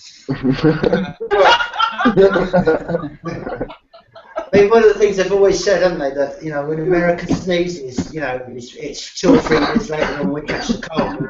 Rich, you're the part of the world where they're actually going through on a daily basis, weekly basis, the legalisation of the drug over there, aren't they? Whether it's medical marijuana, and you can talk more about that, Rich. Yeah, well, yeah, New Mexico, it's now legal for the medical side, and then just north of us in the state of Colorado, it's now legal for recreational use, and they're seeing a big boom in tax revenue and a drop in how many people are being thrown into the clink. And it's a big deal, and I think a lot of states are looking at that saying, yeah, I know several people that just in my little area decided they're going to move up to Colorado. So, you know, it is a big deal, you know, the freedom to do what you want to do. It's this idea, like you say, you can go on for it for hours and hours. It just makes no sense. The prohibitions of it, the ability of these, like, I think for America, what was it? Like you said, the timber trade, yeah, that affected it. And there's also the alcohol industry in America actually puts money against making it legal, which makes no sense to me. I do understand why the pharmaceutical industry puts money against legalizing it, but the alcohol industry, I'm not sure why they do it. Again, just profit. But anyway, lose profit. Well, you know, but everybody I know that smokes, they also drink. It doesn't stop them from drinking. I think you drink less, though. I don't know. It's not funny. Yeah, you might be right. Yeah, I'm sure they did a study and said, hey, this is going to cut into our revenue like 1/4% if they legalize this. And so. But it's going back to what, like, you know, Tony was saying earlier. We're big Bill Hicks fans, and it's one of the things I always think, that as much as everything in this world right now, if he was alive, would shock him, like the fact we're doing this kind of thing. I've often said that I don't think Bill would realise how bigger he would be in the new world. But I think he would be shocked, like, and you still haven't legalised this. After, you know, I mean, because it was a joke back in the day 20 years ago. So, do you know what I mean? And, you know, hopefully we will, you know. But anyway, I mean, that's, you know, that's you know, sort of saying. I mean, I was going to ask all the rest of the band. What happened to the rest of the band? I mean, what do you think? That are you all generally optimistic about the future, or are you pessimistic about the future? Optimistic. I'm quite optimistic about the future. Yeah, you've got to be, or else you're going to go mad. Tony used to have a face, and look at him now. Yeah, exactly.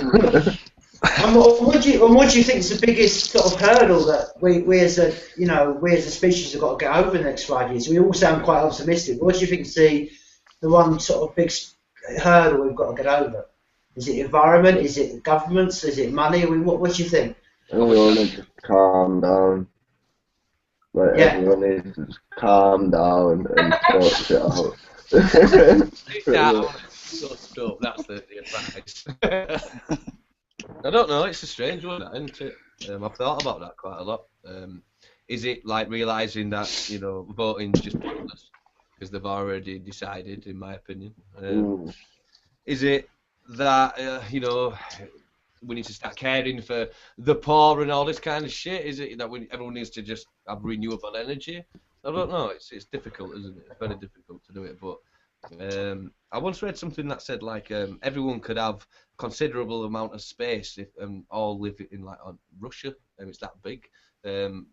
To have like an equal amount of land, so you could grow your own food and live off it and have a self-sustainable bit of land, you know.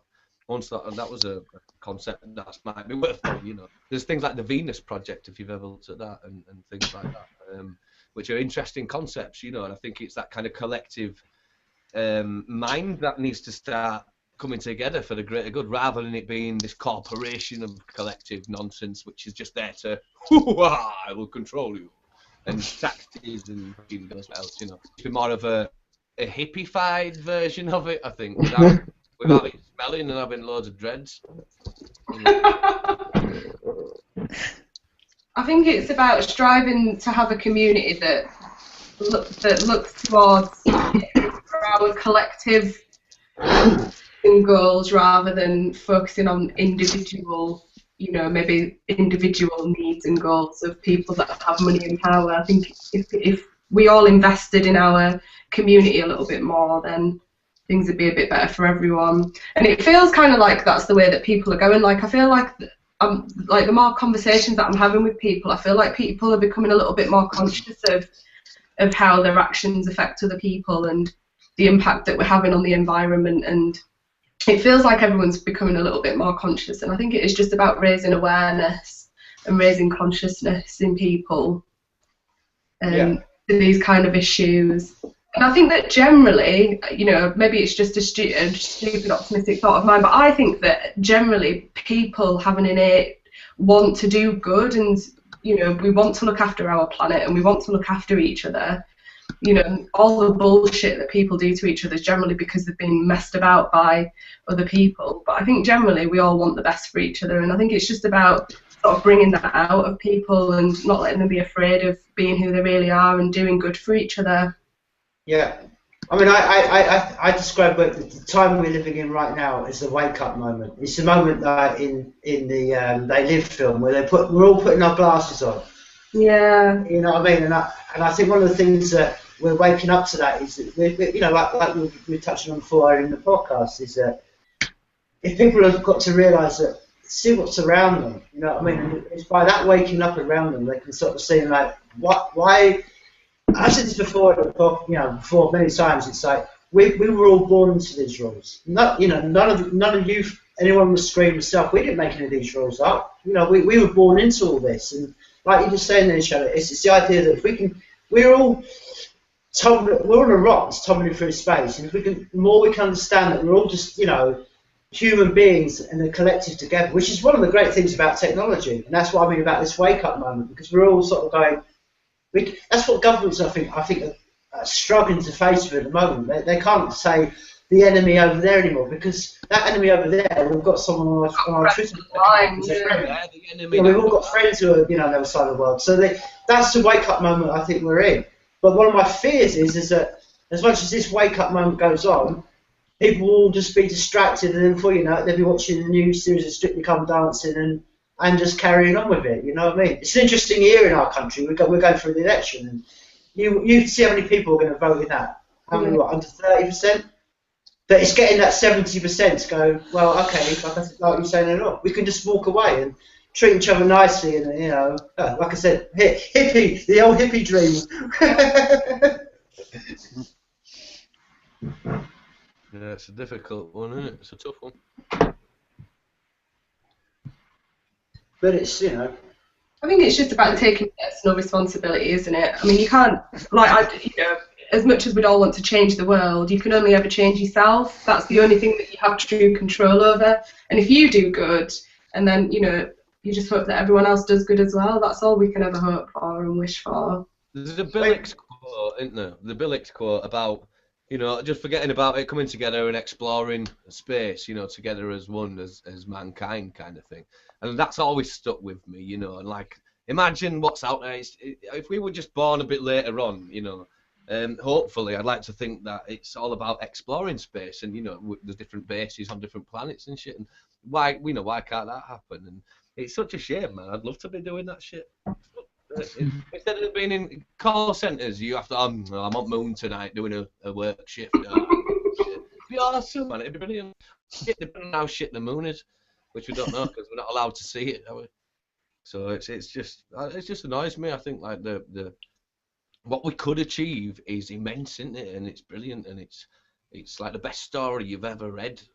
But we don't ever get to explore that side of it because it's all about power and money and control for the few that control the many, you know. Yes. And half of them have stole it anyway, you know, and or been born into it and don't know what it's fucking about, you know. It's such a shame.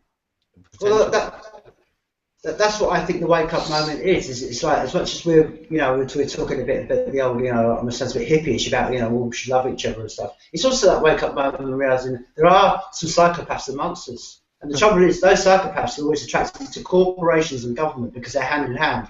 And then they get to share their little dream out in the world, you know what I mean? And if we can just get over that, like you said, Steve, we can, you know, I mean, it sounds about like an idealistic dream, but yeah, there's enough money on this planet, there's enough resources to feed us all. And if we could just, you know, get to that point. Money's just digits and bullshit anyway, you know, there's a whole fucking research there to be done within the money and the black fucking money. But it's all just printed, isn't it? And it's ridiculous, man. You know, we could go into that for ages, you know. And it just proves that it's all about control again, you know. And I think there'll be a time where it comes to digital money, and you know, we'll all get this RFID chip, which they've been trying to bring out and making willing participants, which is bullshit, you know. And they'll just scan for your money, because it'll all be in your hand, won't it, on the chip on your hand. And if you don't comply, they'll just turn it off. And you've got no resources, you've got nothing, and that's control.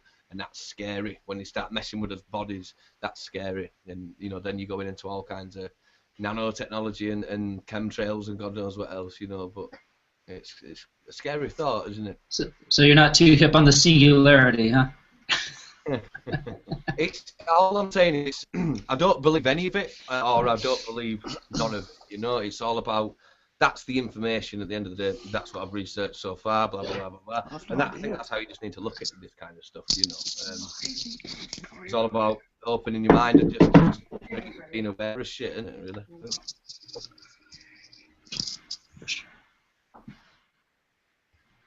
I mean, one of the things that, you know, you were saying then about the money situation, that's something, again, I mean, Rich could open up more about that because he's more actually in it, but that's the sort of like the mini revolution that's going on over the States at the moment, isn't it? People are literally looking away from the dollar, aren't they, on a daily basis, as I understand it, Rich.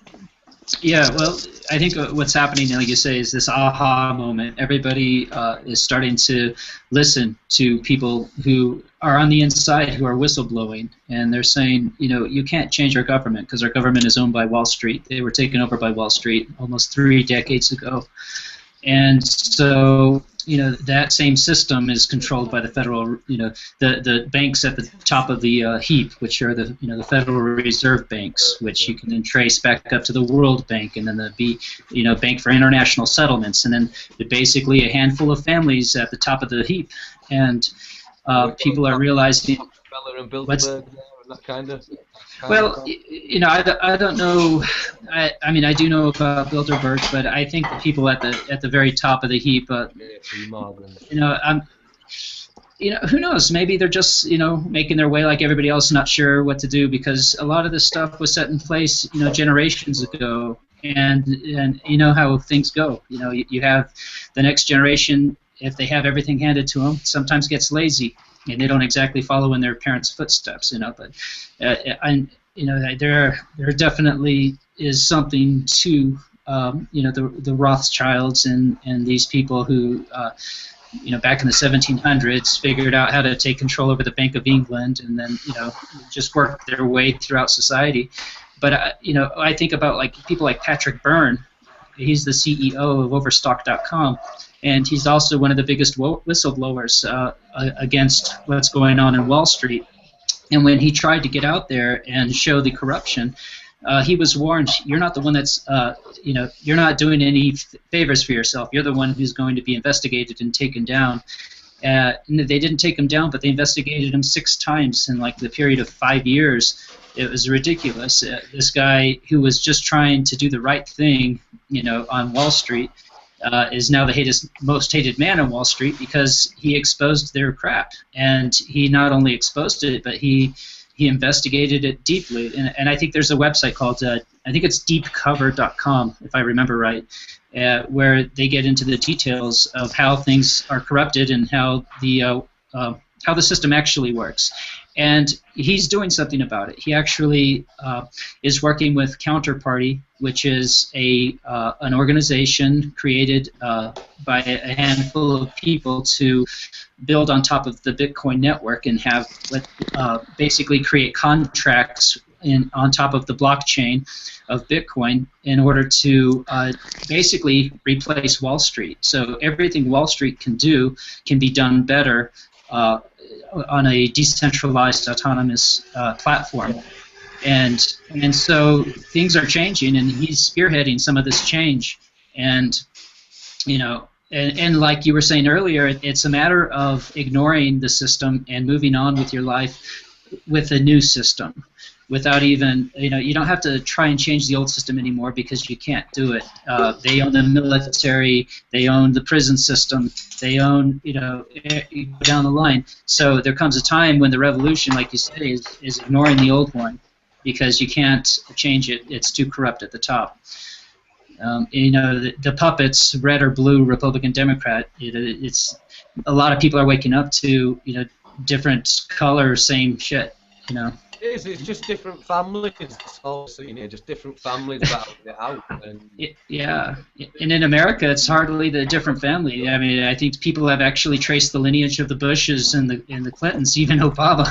I mean, we're talking families that are kind of tied together, not very far back, and so yeah, it's. I mean, we're actually looking at putting Jeb Bush in office. I mean, the United States might vote another Bush into office. Talk about a dynasty. It's ridiculous. It just proves that it's all just families, bloodlines, cults, skull and bones. Yeah. What else? All the clubs. There's so many. Bohemian Grove. Thank you. That's the other. Yeah. There's so many, and it's like, well, it's hardly fair, is it? Yeah. If anything.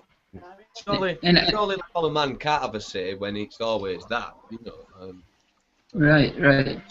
And it's not, when I found out about Bohemian Grove, and then later on I found out that Peter Thiel, who is one of the co-founders or founders of PayPal, and I think he's also the founder of a company called Palantir, which actually digs through people's data, metadata, and basically organizes it for the government.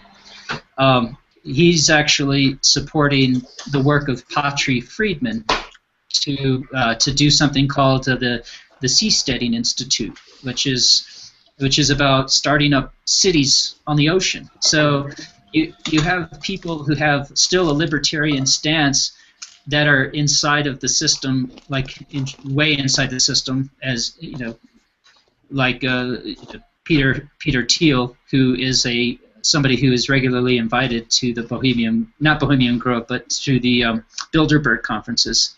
Yeah. And so it makes you wonder, is it just about rounding up and tying up all the loose ends? Is that why he's involved with this?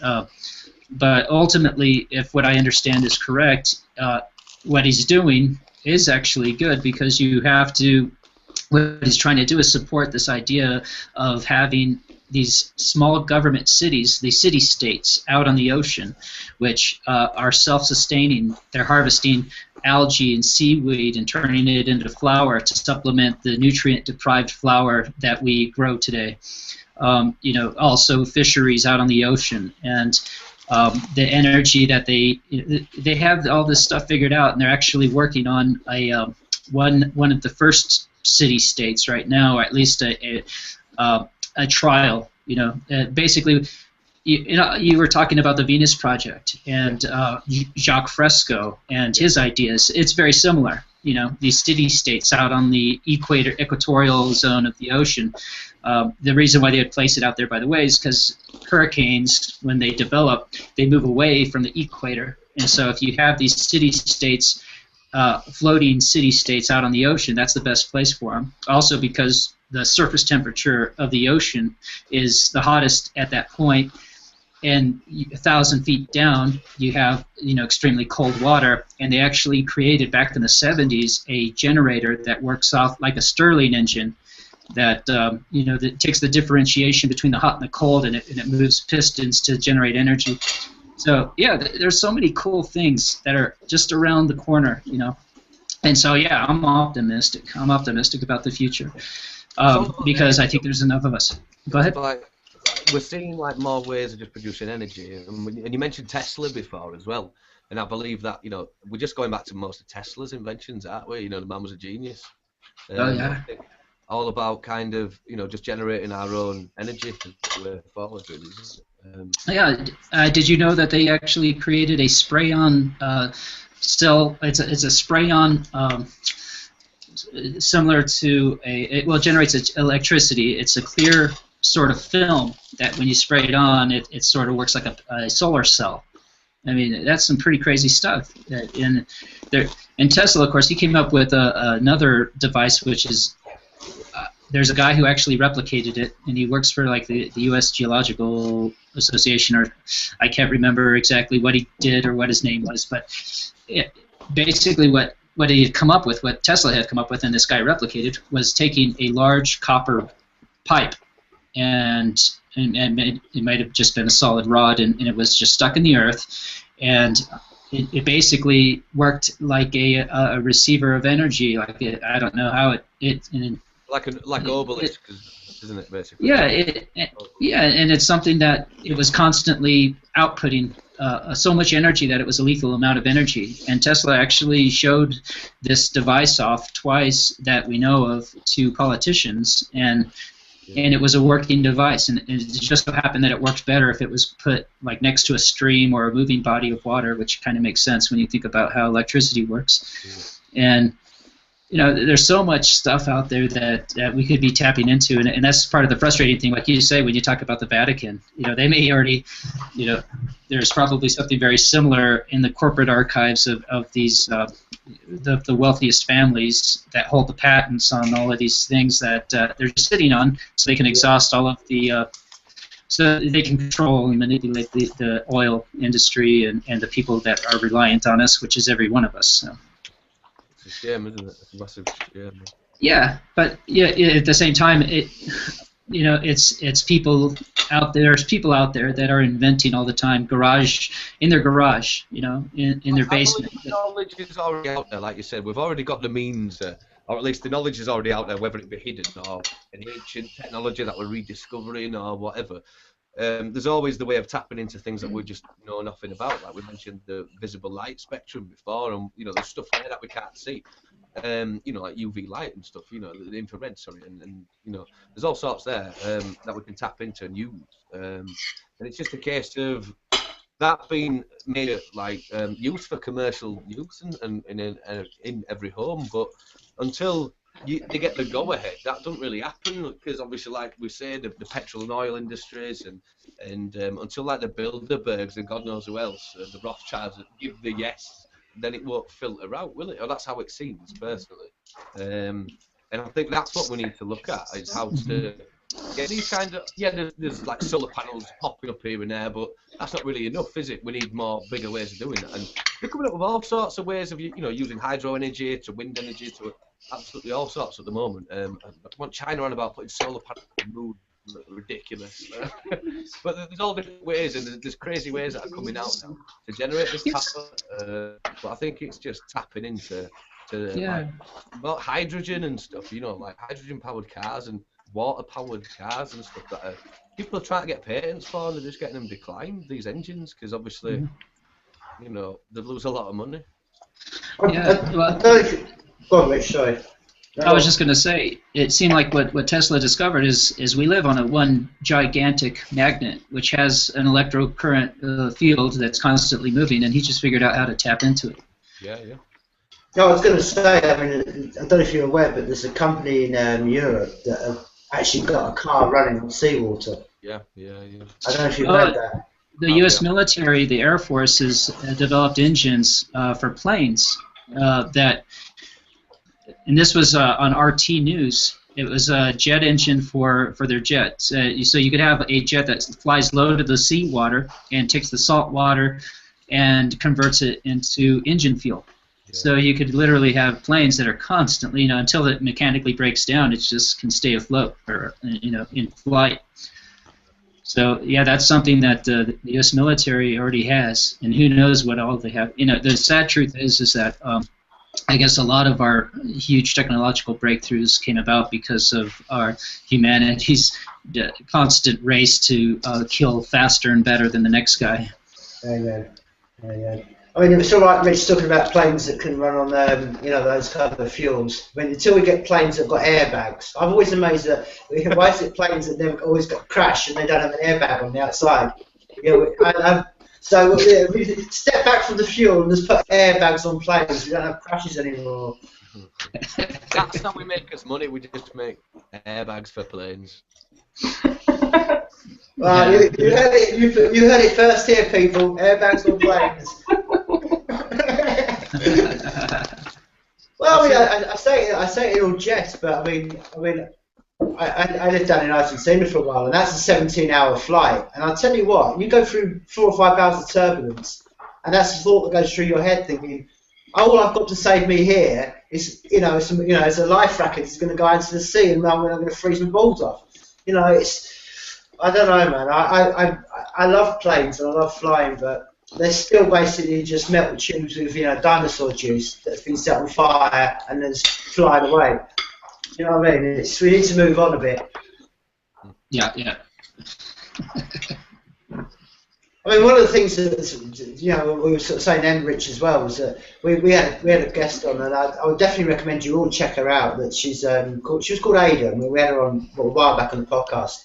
And she's building a thing called the Creature Conduit, which is basically exactly what you were saying before, the honesty about how the idea of smaller communities built around together to do that. And the whole of her sanctuary idea, every one of the parts of it was completely recyclable. The energy was made from the recycling of plants. The aquaponics was everywhere. We had a fascinating discussion last week with bioengineer, and he was talking about that basically that aquaponics are going to be the future for us to go into space. He was saying to us, which blew my mind, that in theory you can do aquaponics on Venus.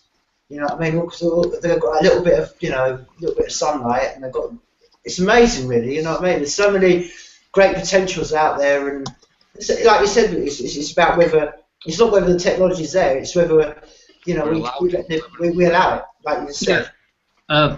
Dia Aria, I just put a post on the group chat if you want to check out her Google Plus page. And yeah, Dia she's really thought it out. And I think she's even thought out, and it really reminds me a lot of the Venus Project, her ideas. And what she really wants to do is make this an international thing, to where artists can move from one, what's the right word for it? One little community project, whatever, to another, and until we actually have a free world under the guise of an educational setup, and student exchanges and the like. And anyway, it seems like a really great idea, and all she needs, like a lot of us, is funding to get the plane off the ground. And she's check it out. She's also a three-dimensional artist, 3D artist, and she's created a animation in 3D of one of the I don't want to call it a compound. It sounds like it's a so, the Creature Conduit. Yeah, she did a three-dimensional rendering. Check it out. There's a great video that she did, and it kind of because the whole idea is sustainable living and a place where people can work for just 6 hours a week is what she's thinking. Could actually, if you live there and you just put 6 hours of your time into helping sustain the environment, then the rest of your time could go towards your creative pursuits. Whatever kind of artist you are. Yeah. I mean, it's a bit of an update on that, Rich. I was speaking to her this week, and she's in the process of trying to get a hold of an island up here in Scotland. So yeah, it's definitely international. So she's You know, she also have a little one based on the west coast of Scotland. So, you know, like I say, lots of things are coming. I mean, one of the things we were talking about energy, it's like letting these things out there. There was, in December, 107%, 107% of the power in Scotland was generated by wind power. You won't hear that on media. That's really good. There's a few more countries starting to do that, I've noticed. I can't remember where it was, somewhere recently. Generated pretty much like 99% solar energy on it. Well, Isle of Man, I understand, creates quite a surplus. Sorry, how many? Go on. Isle of Man, which I'm not sure how far off the coast of Britain it is, but they export quite a bit of energy to Britain because they have such a surplus. Yeah, it's actually like a cryptocurrency haven because they've been familiar with that technology for some time, because they were a place where if you had an online gambling company, it was a great place to be based out of. They have quite a bit of bandwidth. They have a really high-tech internet system there, and it's not a very large. I think there's 80,000 people there, and so it's extremely wealthy for its size. And like I said, the energy, they actually have quite a surplus of energy that they export to Britain. I'm not sure if it's solar or wind. Huh.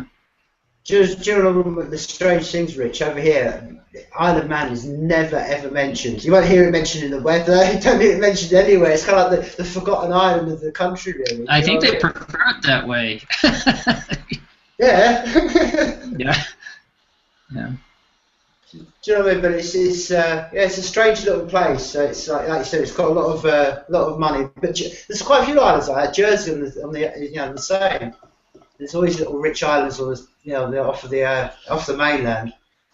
Right. We can talk all day about all this stuff, and we can go on and on and on and on and on because there's so much to it, and I think that's the beauty of it as well, is to not get so depressed with it all, and it's a positive thing. Yeah, there's a lot of suppression, there's a lot of shit going on right now, but we're at a great time and things are turning round, and it's time to be positive and get the message out there and be true to yourself and just enjoy life, man. It doesn't have to be a negative thing. That's what it's about. I think that's what the collective scene that we're trying to create with all the other awesome bands that we're gigging with at the moment. So I'd just say kind of keep looking out for us and spread the message, and if there's any way we can, we'll have to do some kind of live performance for you another night, or some kind of some shit. That'd be awesome. Yeah, great. We'll have to definitely come back on and talk to you guys again. Sure, and don't forget to look up the beta.watchmybit.com, because I think if you all wanted to be agents out there, that's and by the way, we'll go ahead and sign up, but I'm going to stay on and talk to Tim. No problem. But definitely have to get you all back on again. I apologise tonight because I've had ridiculous lag in my ear all night, so it's been a bit of a disjointed conversation, but this isn't my fault, this is the fault of Google, and if you're listening, Google, you can go and fuck yourselves, Google. Yeah, we'll definitely have to get you back on. I mean, when are you hoping to sort of like put your next sort of stuff out? I mean, is that in the summer or? No, earlier. I mean, sort of like March time to have some stuff out there. We might be pushing it, but we'll see how it goes. So we'll set a goal, and hopefully we'll be able to do that. So maybe March time. Everyone's looking a bit worried. We'll see. And have you got any gigs sort of coming up? There's like a battle of the bands happening some point soon. There's some other shit. It's 1st of March. 1st of March in, I think it's in Castleford or Wakefield. It'll be on. We'll pop it on the Facebook.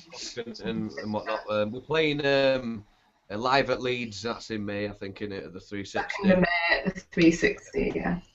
Okay, just out of interest, who's in the battle of the bands? We're not sure yet. Not sure, are we? Okay. So that'll be interesting.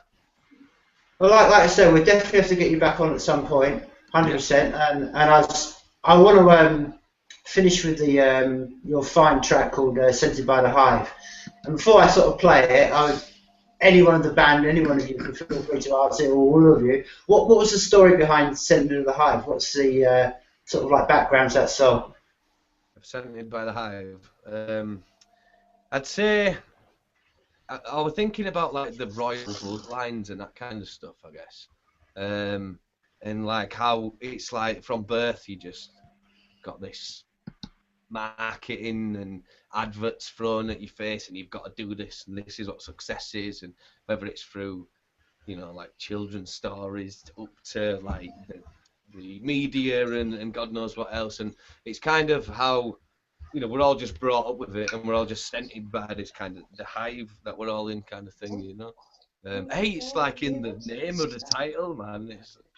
But yeah, something like that, I guess, was what I was thinking. Plus, it sounded good, so I thought, yeah, we'll use that. That's a good title. And then that was the chorus. Well, I'd definitely recommend people go and check out. I don't know if it's officially yours or not, but there is a live video of you playing that. I don't know if that's officially yours or not, but it's a very, it's a great version on YouTube of you playing that tune. I'm not sure, to be honest. There's a couple of versions knocking about just from various practices or takes. There's one when I was recording another layer or something, I can't remember. But yeah, check it out if it's there. But yeah, I recommend everyone just check out the SoundCloud and the Facebook page, really. Just type in TERRA-IST and you'll find us. And what's your Twitter page? What's your name? It's just Terrorist. Terrorist? God, we're terrible.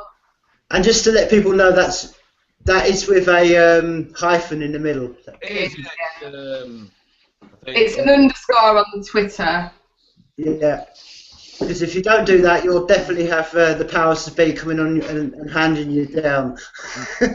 Probably, yeah. They're probably already watching us.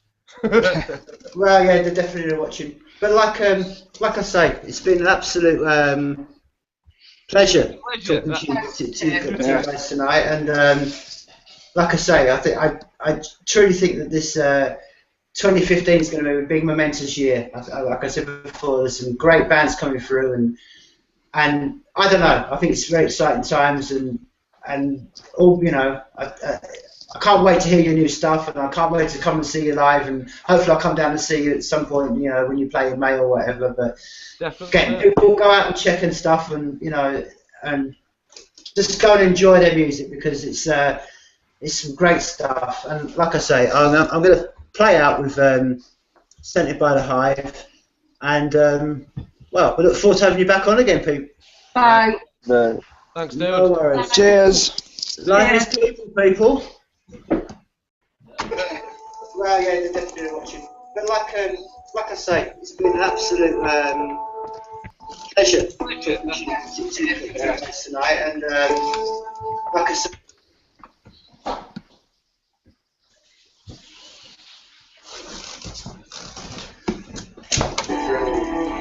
And I don't know, I think it's very exciting times, and all, you know, I can't wait to hear your new stuff, and I can't wait to come and see you live, and hopefully I'll come down and see you at some point, you know, late or whatever. But again, people go out and check and stuff, and you know, and just go and enjoy their music, because it's great.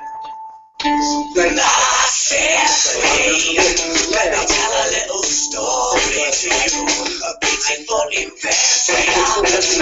Research from August to Lulu. Our methods and tests is right true. I'm so invested in you. We digest it and smell it to you. So open your eyes and develop a better view of your mind. Find your happy place in this space and time.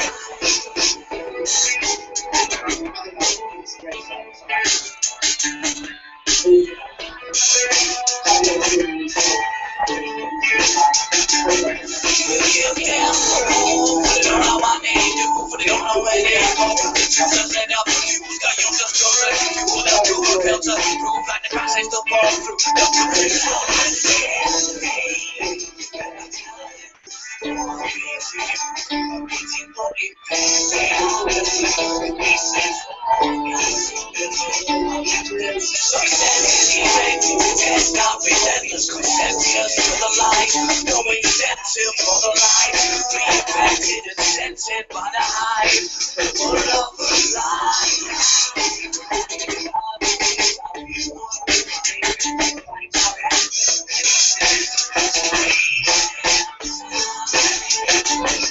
so revisit their cognition, these vision invasions, and suspicions, operations, premeditations, and traditions, make me see every initiation, partition, always superstitions, technicians on the gates, splice up intuition, control my innovation, incoming malnutrition, repeating repetition, solely recondition, and saying that disposition, sort of new edition without the definitions, Egyptian electricians, flying transmissions, the old world connected in touch with vibrations, monolithic foundations, star constellations, the knowledge of ancients, and less and connected, but we still rejected, attracting people on unaffected, interested our minds, subjected to the view, subjected to the view. Success is basic, it's not relentless, consensus to the light, no incentive for the light, reinvented and scented by the hype, the word of the light.